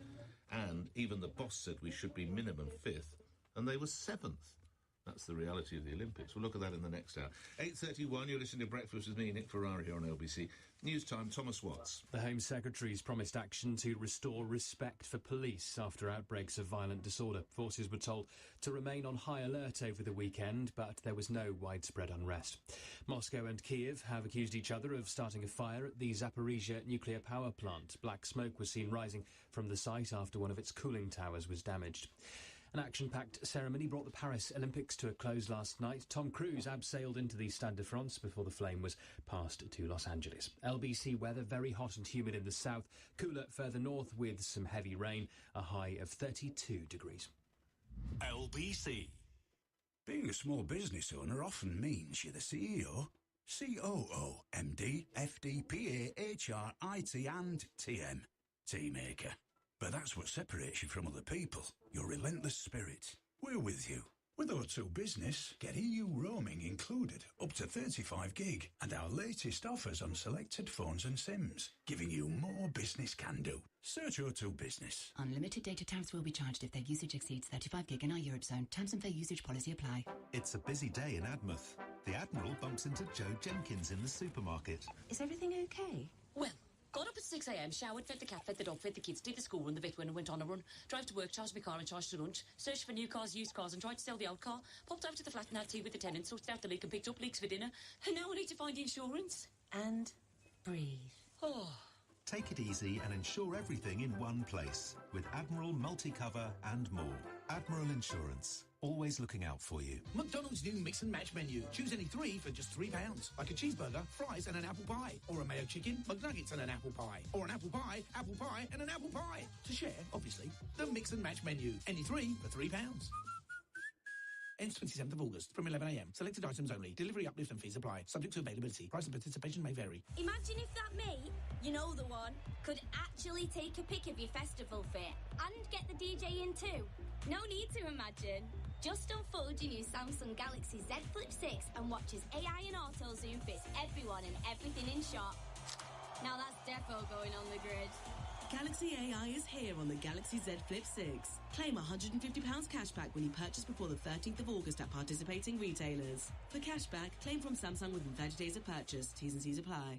Nick Ferrari at breakfast on LBC. Call 0345 6060 973. I'm going to stay with the medical profession, A, because a lot of people are calling in about it, B, it makes a refreshing change from talking about rioting, doesn't it? And if you're just joining the programme, and obviously 8:34, your alarm could have gone 4 minutes ago. The fact is, sadly, that young people are not being attracted to the medical game, down more than 10% applications. Alex is in Teddington. You're a retired doctor. Did it give you everything you wanted? Good morning. It was a wonderful profession. You were asking originally whether our parents were... Yes. Do you remember the moment you told Mum and Dad? My mother she was a retired nurse. She said, "No, you don't be daft. You haven't got the stamina. Don't be daft. Don't make me laugh." My father and nice I to have such support. Fairly, well, I'm a pretty bloody-minded person. Right. And my father, when I was quite a small kid, a couple of times he referred to me as a parasite. And, I mean, that's what kids are, but it's what parents take on. Did you do it in a joking fashion or serious? No, not at all. Anyway, so I need to justify my existence. And so, I thought it was a good way of justifying my existence. I went to medical school in the early 60s. As that chap earlier on, the training was fantastic. When we qualified, we were working 120 hours, a week. But the camaraderie, the esprit de corps, the doing a good job, the respect we got. We left our shoes outside our residence bedroom, and our shoes were cleaned for us. There was silver service in the dining room. It was phenomenal. And so the camaraderie. I mean, I'm still having reunions with. Why aren't young people? Why do you suppose, sir, young folk aren't attracted to it now? Again, can I put to you the role of the union? I'm horrified that doctors are going on strike. I remember I suggested to you once before. We have talked about this, yeah. Yeah, that I thought they should perhaps refuse to sign death certificates or whatever. It would upset a relative, but at least the living would be treated. But the camaraderie has gone. We used to have clinical meetings where all the GPs used to meet at lunchtime. We'd hear a lecture. We'd all meet. Now everybody does their continuing medication in their own surgery. They don't meet one another at all. I will leave it there, Alex. Always enjoy speaking with you. Thank you for your input. Rather critical assessment from your mum and your dad. But hey, you proved them wrong. And I'm sure they're smiling down on you at that fact. We'll talk again soon. Look after yourself. We will return to this story, but let's come to other ones. And look, we are coming back to the riots now. Because whatever does come out of the aftermath, there is a lot of work for government, local and central to do. Departments like, you'd have thought a lot of pressure will come on the Home Office, probably on the Work and Pensions Department as well, possibly even the Foreign Office, if you allow for the fact that a lot of people have concerns. Many people share concerns over the illegal immigration to this country from Calais and other places. So it would be a good idea, now that we're sorted, to have all hands on deck, wouldn't it? So what do we make of the fact that, according to some, the work-from-home culture in Whitehall could see a resurgence under this new government? Now, the previous government, the Conservative government, told officials to spend at least 60% of their time, which is rather joyous because you can work that out as 3 days a week. But it is reported that Labour has so far refused to lay out that policy and has suggested its focus on supporting staff to deliver change. The government has also failed to resume the publication of weekly data tables showing how many staff are in the office of each department or at their homes. Transport Secretary Louise Haigh and Deputy Prime Minister Angela Rayner have told staff they support flexible working. Conservatives are saying this could now mean working becomes the norm as opposed to the exception. Lucille Thirlby is Assistant General Secretary of the FDA. That's a union acting for senior civil servants, and joins me now. What do you understand? It's very early days, but has there been a change under the new government from how it was with the previous Conservative administration? Morning to you. Good morning. Well, there's certainly been a change in terms of engagement with the government, with the unions, in terms of all the different deliveries that they want to put forward. But the premise that working from home means that people aren't working is extraordinary, and it's been going on since COVID, hasn't it? But, you know, the HMRC gave actual evidence to Parliament saying that they'd looked at this and there was no difference in productivity between people working from home or in the office. So it's a pernicious, I think, view of working from home. People are working incredibly hard to deliver the priorities of the government.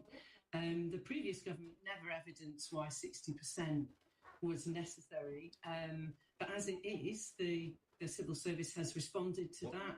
People are in the office. What do you think is necessary? What would you think is the ideal balance? It's about what they do and where they do it.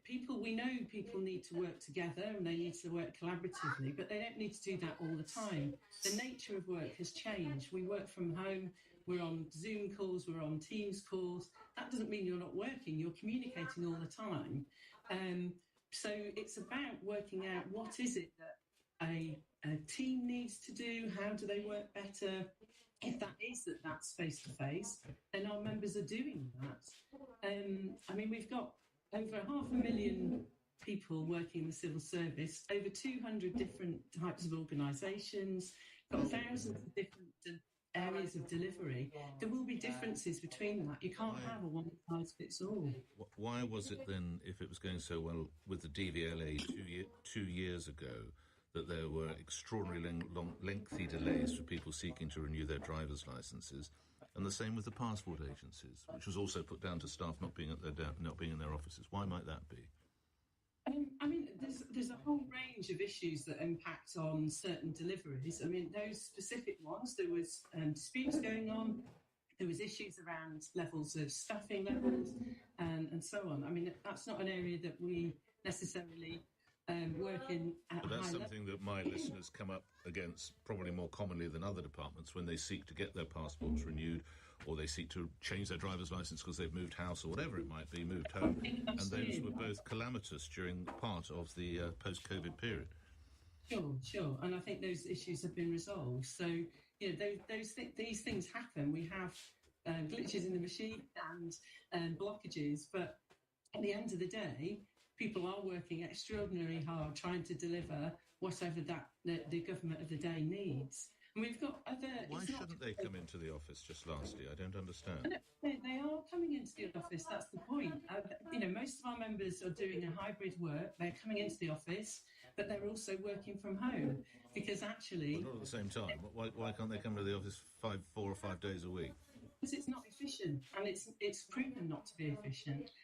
You've got HSBC who have they're leaving Canary Wharf Tower because they've recognised that people can work as efficiently from home, and it makes savings. We've got across the civil service, we've been downsizing government offices. Downsizing? What are you talking about? There's 542,000 people in the civil service. It's gone up 90,000. Yes, but the work... It's hardly downsizing, is it, to go up by 90,000 to more than 500,000? But that is necessary to deliver the... But why? If we're all working so efficient... I don't understand. If it's all working so efficiently, it's all going so swimmingly well, why do we need to recruit another 90,000 people to sit at home? And that's a completely different issue. But if it's all going so well, we don't need 90,000 more, do we? They haven't recruited 90,000 We're more. at yes, we are. We're at 542,000. It's increased by 90,000 over the last 2.5 years. Yes, which is all and other organisations all post-COVID. increase or decrease. What you're talking about is about the estate and how... No, we're having to employ more people because no one's in the office. That's the basic truth of all this, isn't it? If you employ 2 people on 3 days a week, you might just about get 1 week out of them. That's why we need 542,000. I mean, the wage bill for this is incredible. Do you think we get value for money from 500,000 people? Can't even get your driver's licence. You've completely missed the point of people working from home doesn't mean they're only working 3 days a week. They're working 5 days a week. They're just doing some of that at home, doing the same job. Phoned your local council lately at all, Lucille? You tried to ring your local council? Yeah, and most of it's online, and I managed to do that very sufficiently. What about if you're not able to get online? What about if you're elderly or vulnerable? What happens then, Lucille? Well, they no one. I don't even know if security staff are in the town halls anymore. No one goes in anymore. You try and get a brown bin for your garden. There's no evidence of that at all. Well, I can't get I can now, but it took me forever to get a brown bin for my garden because no one is ever in the local town hall. I mean, we should just sell them off. That's, well, I mean, we don't deal with the local government, we're doing civil service, but I absolutely disagree with you. You cannot evidence that is the particular point. I want to see my garden. Lucille, I've enjoyed our conversation, shaking her head in desperation. Lucille Thirlby, thank you. You're Assistant General Secretary of the FDA, the union representing senior civil servants. So it's going so well that we need to recruit an extra 90,000. Come on, what do I need to say for you to see that it's the absolute biggest goal? I don't blame everybody. Sensational if you can do it. Sarah, I don't understand your concern about working from home. Stephen, you're sitting in your comfy chair making a fortune, bleating on about people working from home. The expert is saying it's more efficient. Give it a rest. That's because they've got 90,000 more of them. That's why. Dan, where have you gone? Dan, banging your drum about this again. If you're going to bring on someone as a guest, at least have the decency to listen to them, says Dan in Bromley. Well, I did, and I challenged her, and we parted with a smile. We'll continue this conversation, talking about how we're going to train children to not be duped by social media immediately after this. And I want to go to the Olympics. Here we go. Fantastic. Really pleased. Young men, mostly young men and women, will have absolutely worked flat out. But why have we slumped to 7th position when, recently as October, quotes, the wheels would have to come off not to be in the top 5? CEO of Team GB, Andy Anson. To win in 18 sports and 2 new ones, you know, the sport climbing one with Toby Roberts was one of my highlights of the games. It was, the sport's brilliant. 18 sports, we got 14 goals. Do those mention double sports or something? Anyway, we're looking at the Olympics and whether we now need to get ready, of course, for a slightly better performance in LA after this. It's turned 8:46, LBC News headlines. Thomas Watts. Prosecutions over recent rioting are set to continue after widespread unrest failed to materialise over the weekend. Compensation for households in England and Wales left without water is set to be doubled. Sources say the number of Ukrainian troops sent into Russian territory is now in the thousands. LBC weather very hot and humid in the south, cooler further north, a high of 32 degrees. LBC Travel, I'm Joanne Webb. More problems on the North Circular Road. This time it's westbound at the A10 junction. One lane is closed because of an investigation. And as a result, there are lengthy delays on the approach. And then westbound, there are lengthy delays to the Brent Cross flyover because of the emergency repair works following the burst water main. There's still only one lane open. And that delay goes back to East Finchley, but the surrounding routes are extremely busy. Very busy around Chigwell Road. Gravel Lane is closed in both directions up to A Bridge, and that's because of a burst water main. The M3 slows southbound from the M25 to Junction 3 at Lightwater, and that's because a lorry has broken down and there are queues on the approach. And on the underground, there are severe delays on the Metropolitan line. This is LBC. Maltesers? Yes, please. Oh, I have so many grey hairs now. Oh, please. My greys have taken over. I like to think of them as silver. Silver hair, gold teeth, full to the brim with natural gas. Who knew we'd be so rich? Maltesers. Look on the light side. Call Nick Ferrari now. 0345 6060 973 LBC. Fence? No. Fluffy cloud? Nope. Ooh, first gear? Jump into summer with a brand new Skoda. Get an extra £1,000 towards your finance deposit with Solutions PCP at 6.9% APR representative. Offer ends 27th of August, so visit skoda.co.uk or your local retailer today. I give up. Frisian cow. Freeze a cow? T's and C's apply. Excludes ENIAC, pre-facelift Octavia and old generation Kodiaq. Indemnities may be required. Skoda Finance. Summer at Waitrose is good right now. Get ready for some serious grazing. Why not pick up creamy pecorino and tomato pesto dip, cheddar and hot honey pinwheels, or Welsh rarebit Scotch eggs? Just a selection of deli delights on offer at 2 for £5.50 online or at your local Waitrose. The perfect spread for lazy summer days. Waitrose. Food to feel good about. Selected lines and stores subject to availability. It's a busy day in Admouth. The Admiral bumps into Joe Jenkins in the supermarket. Is everything okay? Well, got up at 6 a.m, showered, fed the cat, fed the dog, fed the kids, did the school run, the vet went and went on a run, drive to work, charged my car and charged to lunch, searched for new cars, used cars and tried to sell the old car, popped over to the flat and had tea with the tenant, sorted out the leak and picked up leaks for dinner, and now I need to find insurance. And breathe. Oh. Take it easy and insure everything in one place with Admiral Multi-Cover and more. Admiral Insurance. Always looking out for you. McDonald's new mix and match menu. Choose any three for just £3. Like a cheeseburger, fries and an apple pie. Or a mayo chicken, McNuggets and an apple pie. Or an apple pie and an apple pie. To share, obviously, the mix and match menu. Any three for £3. Ends 27th of August from 11 a.m. Selected items only. Delivery uplift and fees apply. Subject to availability. Price and participation may vary. This is LBC. Message Nick Ferrari on WhatsApp now on 0345 6060 973. The suggestion is that children possibly as young as 10 will be taught how to identify social misinformation, disinformation, effectively known as fake news.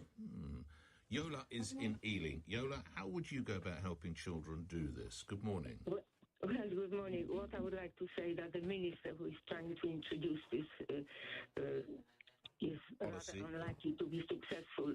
I grew up in communist Poland, and we were told always that the best country in the world was Soviet Union. We weren't actually talked about other systems and how very lucky we were to live in a communist country. They call themselves socialists, but we were.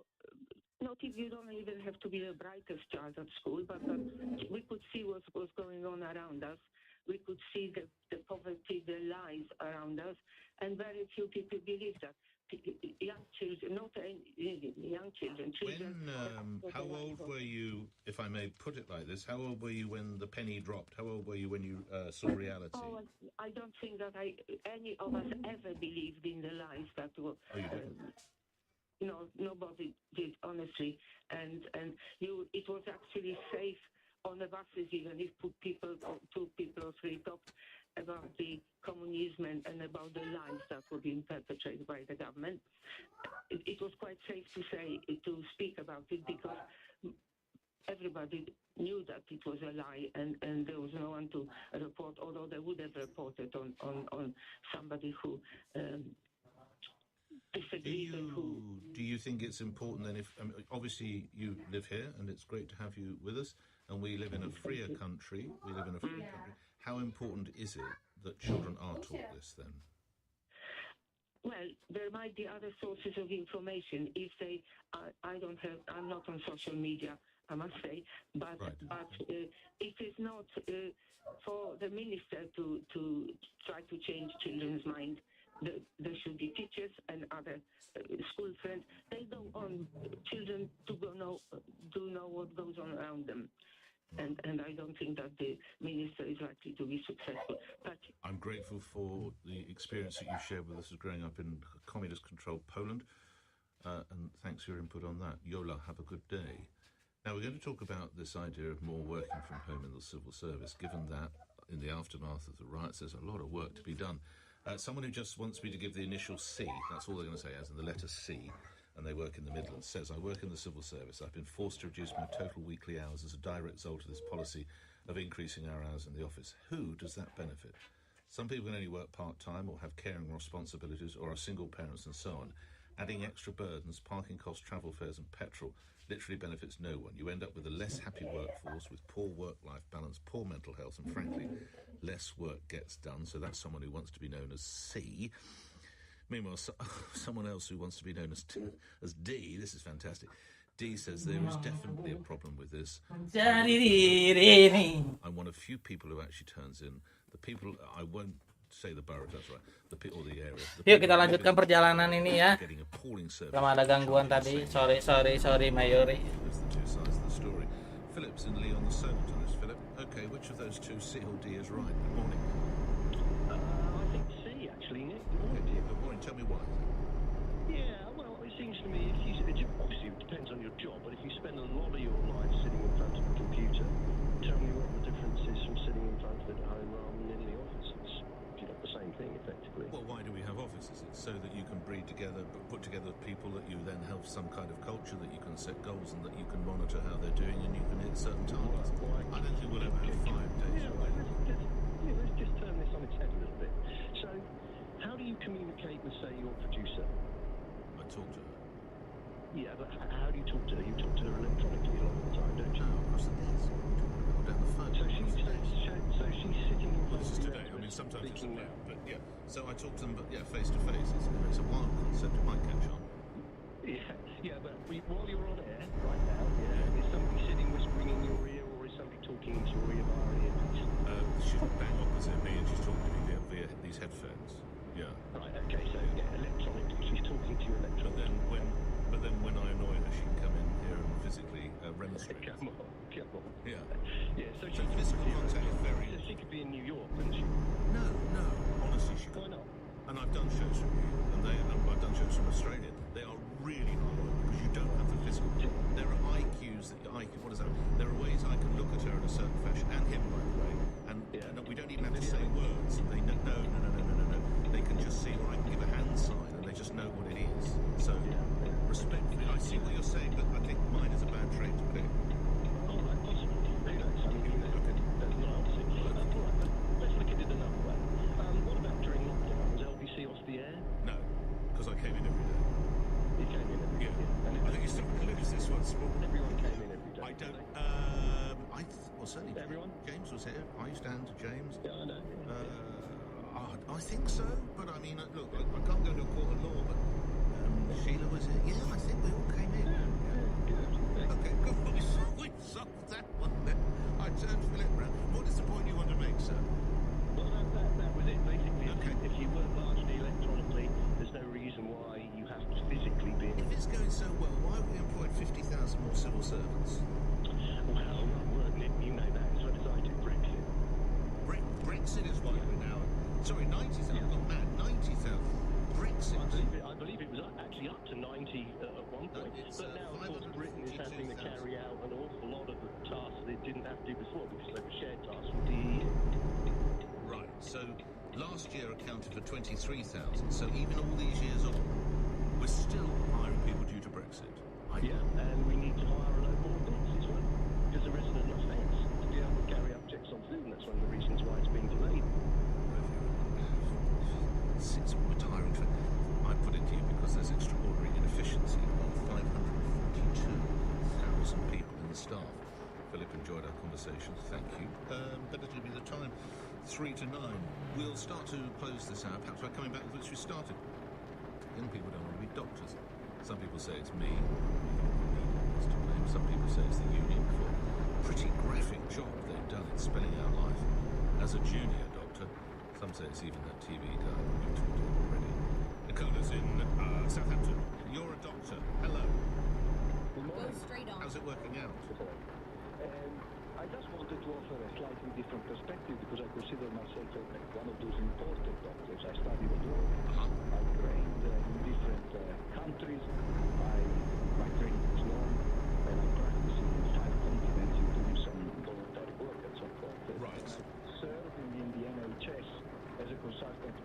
years, and I say serving specifically. I think working in the NHS in these countries like an extended civil service for good reason. I want just to comment on one of what your guest said previously, that the young doctor should go in the profession with their eyes wide open, if I remember correctly. And I would say that I should go into this profession with the eyes wide shut.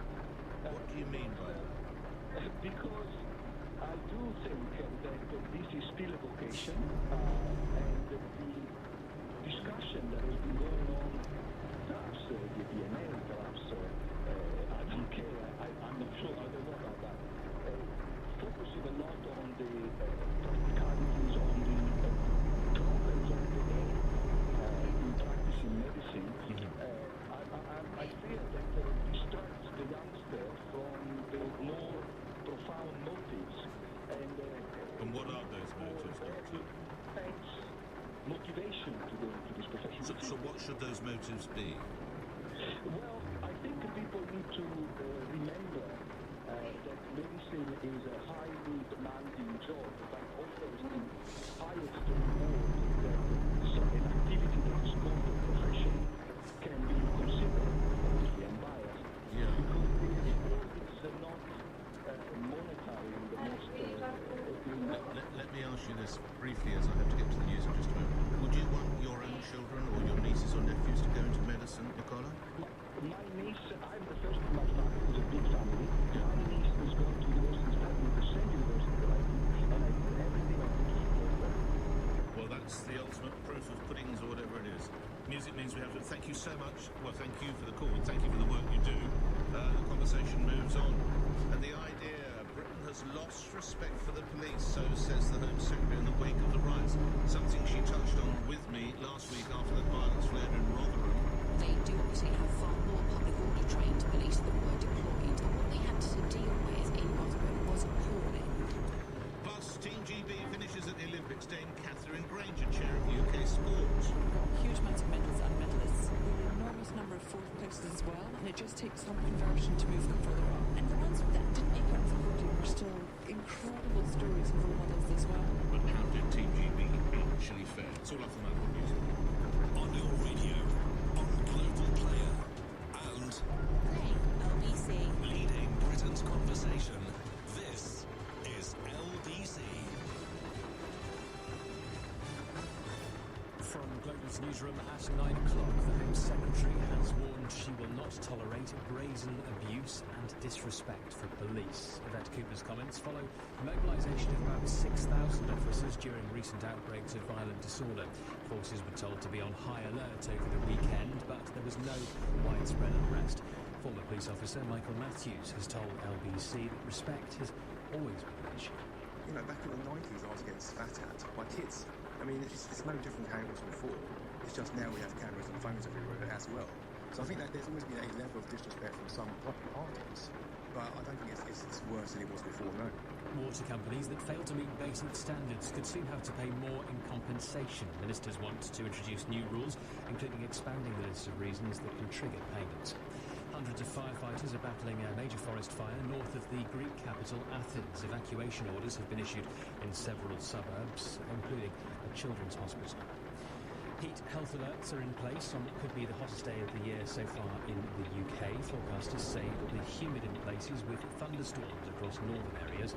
Jim Dale from British Weather Services has been speaking to Nick about the days ahead. Let's call it pleasant, because I think that's the direction of travel for most of the rest of this week. Yeah, there'll be some rain around. Ex-tropical storm, ex-hurricane Debbie crosses on Thursday. Enjoy today if you can. Do the right things in and around the thunderstorms and in and around the heat. Make sure you hydrate, all that kind of stuff. Enjoy the summer while it lasts. The British Olympic Association says Team GB's Paris medal haul should be celebrated. British athletes are coming home from the Olympics with 65 medals, but there were 8 fewer golds. And at Tokyo, there was a star-studded closing ceremony at the Stade de France last night. LBC's reporter Charlotte Lynch says it was a real spectacle. Tom Cruise, it was widely said that he was going to be dropping in, and quite literally he did in Mission Impossible style. And before the American national anthem was sung by the singer, and then of course was handed over to Los Angeles, and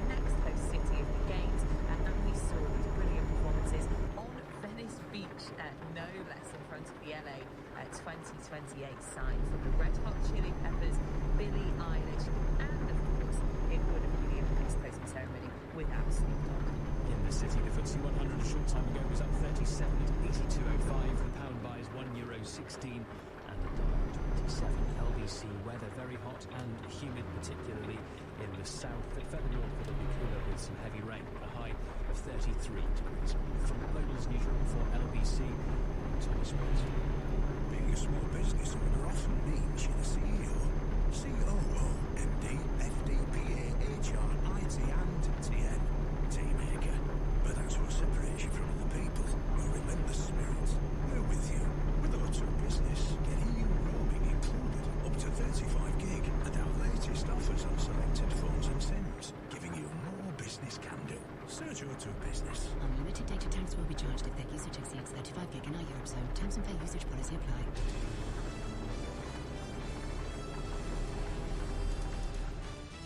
This is LBC from Global, leading Britain's conversation with Nick Ferrari at breakfast. Good morning, 4 minutes after 9, Monday the 12th of August. The United Kingdom has lost respect for its police. So says effectively the boss of the police, Home Secretary Yvette Cooper. I'll be asking A, do you agree? B, how do we put it right? In other news, we'll look at the latest findings. The doctor who warned of the Nottingham attacker could kill. This was 3 years before those attacks involving Valdo Calacane. His mental illness so severe, he was actually warned. It was written down. He could, quotes, end up killing someone. We'll give you more details on that. Obviously, this news greeted with a degree of shock and horror by the families involved in that tragedy. And here's the video. On social media, Prince and Princess of Wales praising Team GB. Well done on all you've achieved. You've been an inspiration to us all. Hey Team GB, we are so proud of you. Congratulations. Thank you, Great Britain. On behalf of Big Snoop Dogg, the Prince, and his lovely wife. That is indeed the Prince. You didn't hear the Princess in that. She also heard David Beckham and Snoop Dogg. But the reality is, as people are starting to accept, and I say again, they work their absolute socks off, those athletes and horse people and runners and God knows what else, and swimmers and everything else. But actually, Team GB has come up quite short, even by their own standards. We'll be asking where it went, quotes, wrong later in the hour. Nick Ferrari at breakfast. Call 0345 60 60 973. Text 84850. Nick Ferrari at breakfast on LBC. Just on that point, Tony in Liverpool, you've got to stop judging the medal total by gold medals. It's the overall medal, and we're one medal up on the last Olympics. Tony, it's not. That's the whole point. One newspaper, The Times, which I think is, with all of it, is not given to hyperbole, points out that the chef de mission said last October the wheels would have to have come off not to be in the top 5. And again, great effort put in by the athletes, but we have to accept they are in 7th position. And the number of golds, well, they're 15 down on what they got in London. 15 fewer golds. They're 13 down fewer than what they got in Rio. This is the reality. So great effort. Obviously, they're probably out training now, and they're swimming and running and jumping and doing all the things these young athletes do. Good luck to them. But we paid 585 million quid? 385 million quid they've had since Tokyo. We've not got it back in the medals, have we? That's later. Big piece in one of your papers today, the Daily Telegraph, with, as often happens, they do what's called a write-up on the front page. UK has lost respect for police. Yvette Cooper pledging to restore the public's faith in the law. As she warns would-be rioters, the streets will be flooded with officers this week. I think you have to say, the job that the police have done, the job that the courts have done in putting, and I understand that judges and recorders and district judges and possibly magistrates are all coming in on their time off, which is fantastic. Great army of men and women to do that, because that's what you need to see. I think it's 944 people now have been nicked, and about half have been charged. That's great. But, how did we get to a situation where, and I particularly want to take you to Rotherham, and I know I've referenced this on a number of occasions, but that for me is the police study their tactics. How they ever let a group of brave men and women be backed against a wall, and I mean literally had their backs to the wall of a hotel in Rotherham, as they then had chairs, bricks and metal poles thrown at them. How did that ever happen? Well, I referenced it to the Home Secretary who's written this piece today. Last week I spoke with her, and she was actually talking about those events in Rotherham, and she talked about the difficult situation the police find themselves in while policing a riot. What I have said to the police is I want to know that they have enough police, that they have enough. They do obviously have far more public order trained police than were deployed this weekend, to make sure they have enough police and also enough powers in place to be able to do that, and I will support them in doing so. But what they had to deal with in Rotherham was the most appalling crime, setting fire to an asylum hotel, knowing that people were involved and were inside, was truly shocking. Home Secretary, that was promoted 48 hours in advance for the third time. Why did South Yorkshire Police senior officers not put an exclusion zone around that hotel? Nick, they were dealing with this very late into last night, and right that they should do so. And we will continue to... The lives of asylum seekers could have been put at risk in a hotel that was identified as the source of a demo, and South Yorks didn't decide to put an exclusion zone. I find that staggering. Hang on, Nick. I think the issue in South Yorkshire was making sure they had enough police to be able to respond to the circumstances. That was Rotherham. I think we're all very fortunate. No police officer there, or in other flashpoints across the whole of England and Belfast, I should say, not the country. England and Belfast, no one did get hurt. Let's speak with Charlie now, Lord Faulkner, who served as Justice Secretary, and Lord Chancellor joins me now. Okay, if you agree with this, Home Secretary, perhaps you don't, but if it's true, how is respect to be regained? Good morning. Good morning. I do agree strongly with the Home Secretary. What happened over the last 6 or 7 days was there was a direct connection re-established between the commission of crime and consequences. So if you go out and get involved in a demonstration and behave criminally, as a large number of people did, and then you start to see people not coming home after that, and instead going to prison maybe for years, and what's more, you start to hear knocks at the door a few days, a few weeks, and maybe a few months later for what you did, then you won't have people at Rotherham, whether or not the people of Rotherham withdraw that, but some elements being willing to attack an asylum seeker residence in Rotherham as they did, because they will know immediately that there are consequences.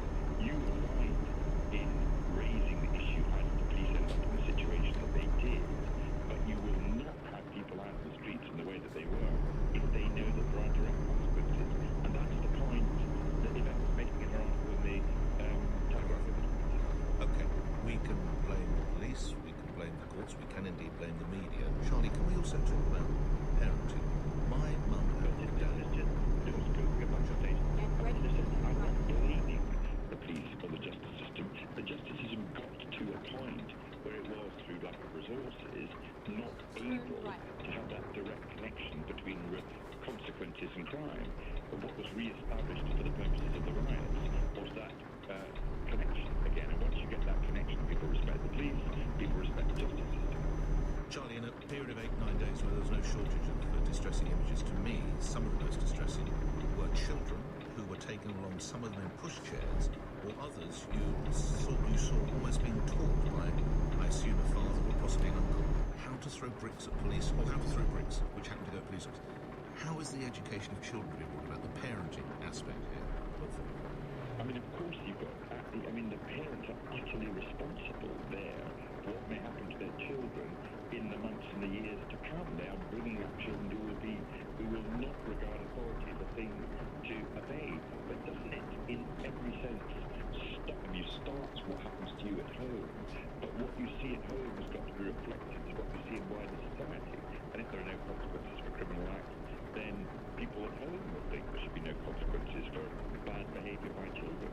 So it's both home and outside the home that really matters. I absolutely deplore it. But things need to change. And one thing that society or the state can do is indicate we are clear that we as a state will ensure there are consequences for criminal behaviour, just like there should be consequences for bad behaviour as children. Lastly, as someone who served as Justice Secretary, as the Home Secretary, who I'm sure you agree is a very skilled politician, as she works at restoring trust and respect in the police, how should that go about? What should she do? Well, the first thing that one needs to do is to try to unblock the problem in the prisons, because all of the problems that have been happening at the moment, not all the problems in relation to disorder, but one reason why the criminal justice system has got to the state that it is they can't deal with the backlog in crime courts without creating more prison places, which they've had to do by reducing the release.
Atas tayangan terkait proses medali kontingen Indonesia.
Resto aspektu zapraszam do podpisu.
It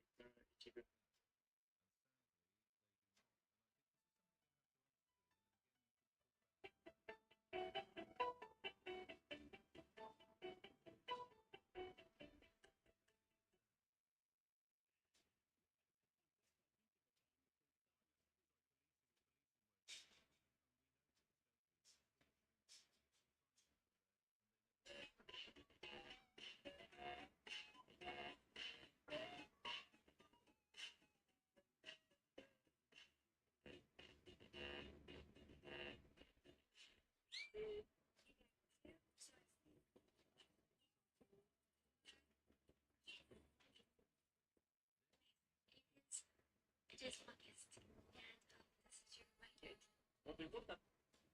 Got it?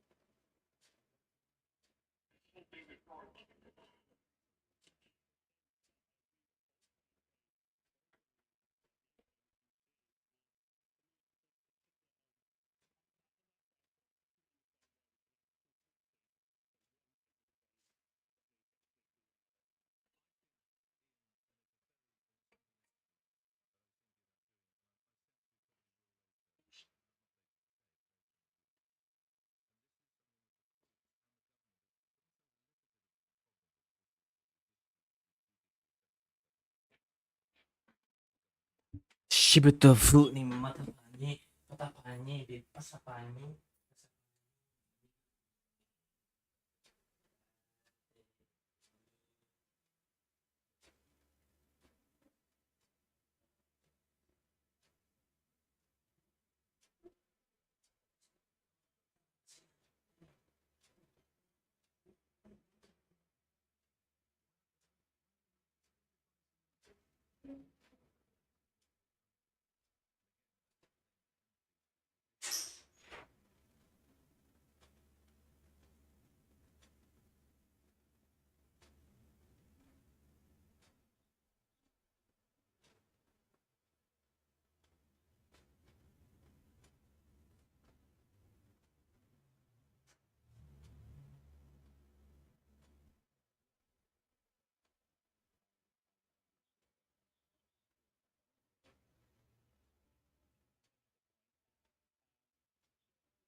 Gak main.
Nanti disemprot.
Ready to turn right.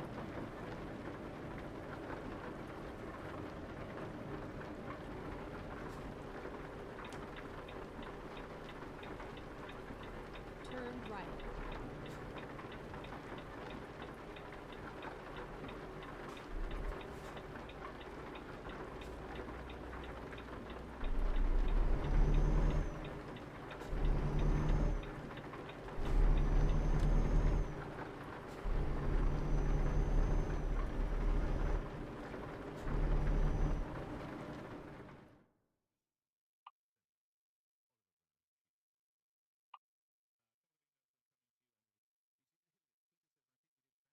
Finding a new route.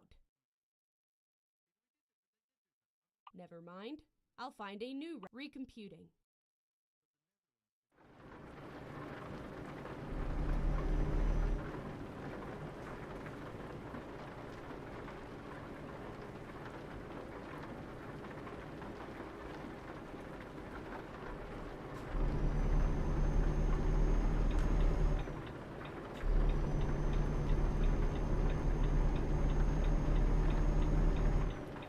Keep right.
Okay, let's find a new route.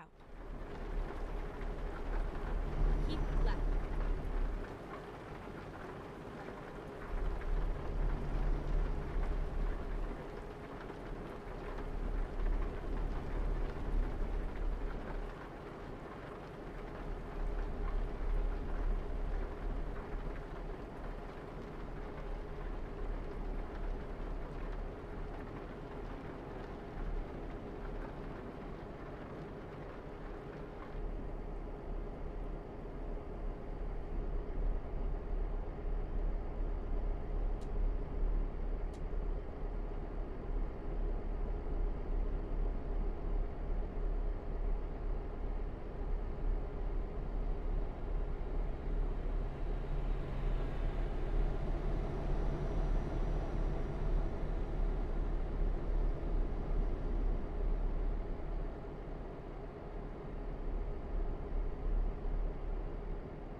Keep left.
Keep left.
Keep left.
it right.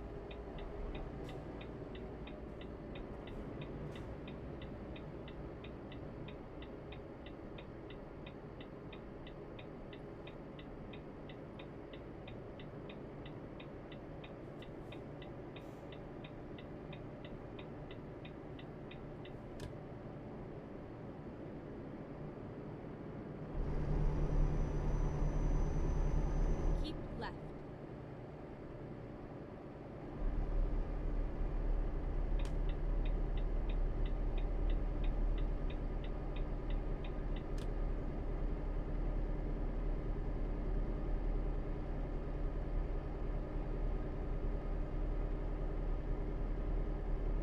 Keep right, and then turn right.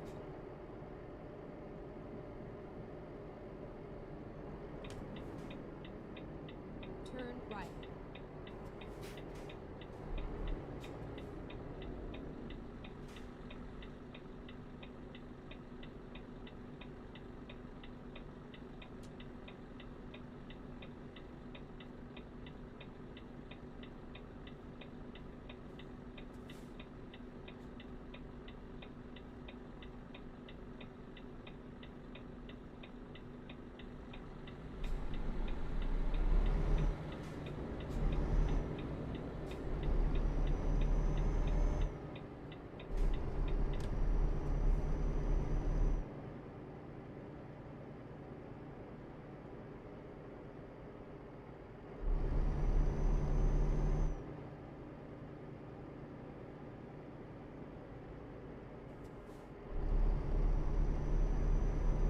Get ready to turn left.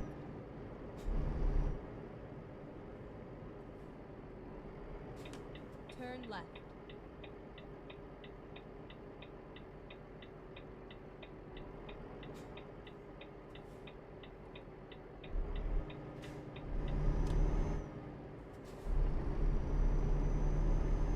Get ready to turn left.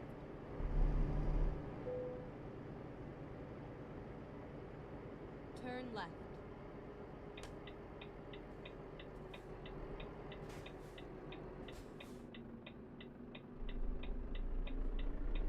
You have arrived at your destination.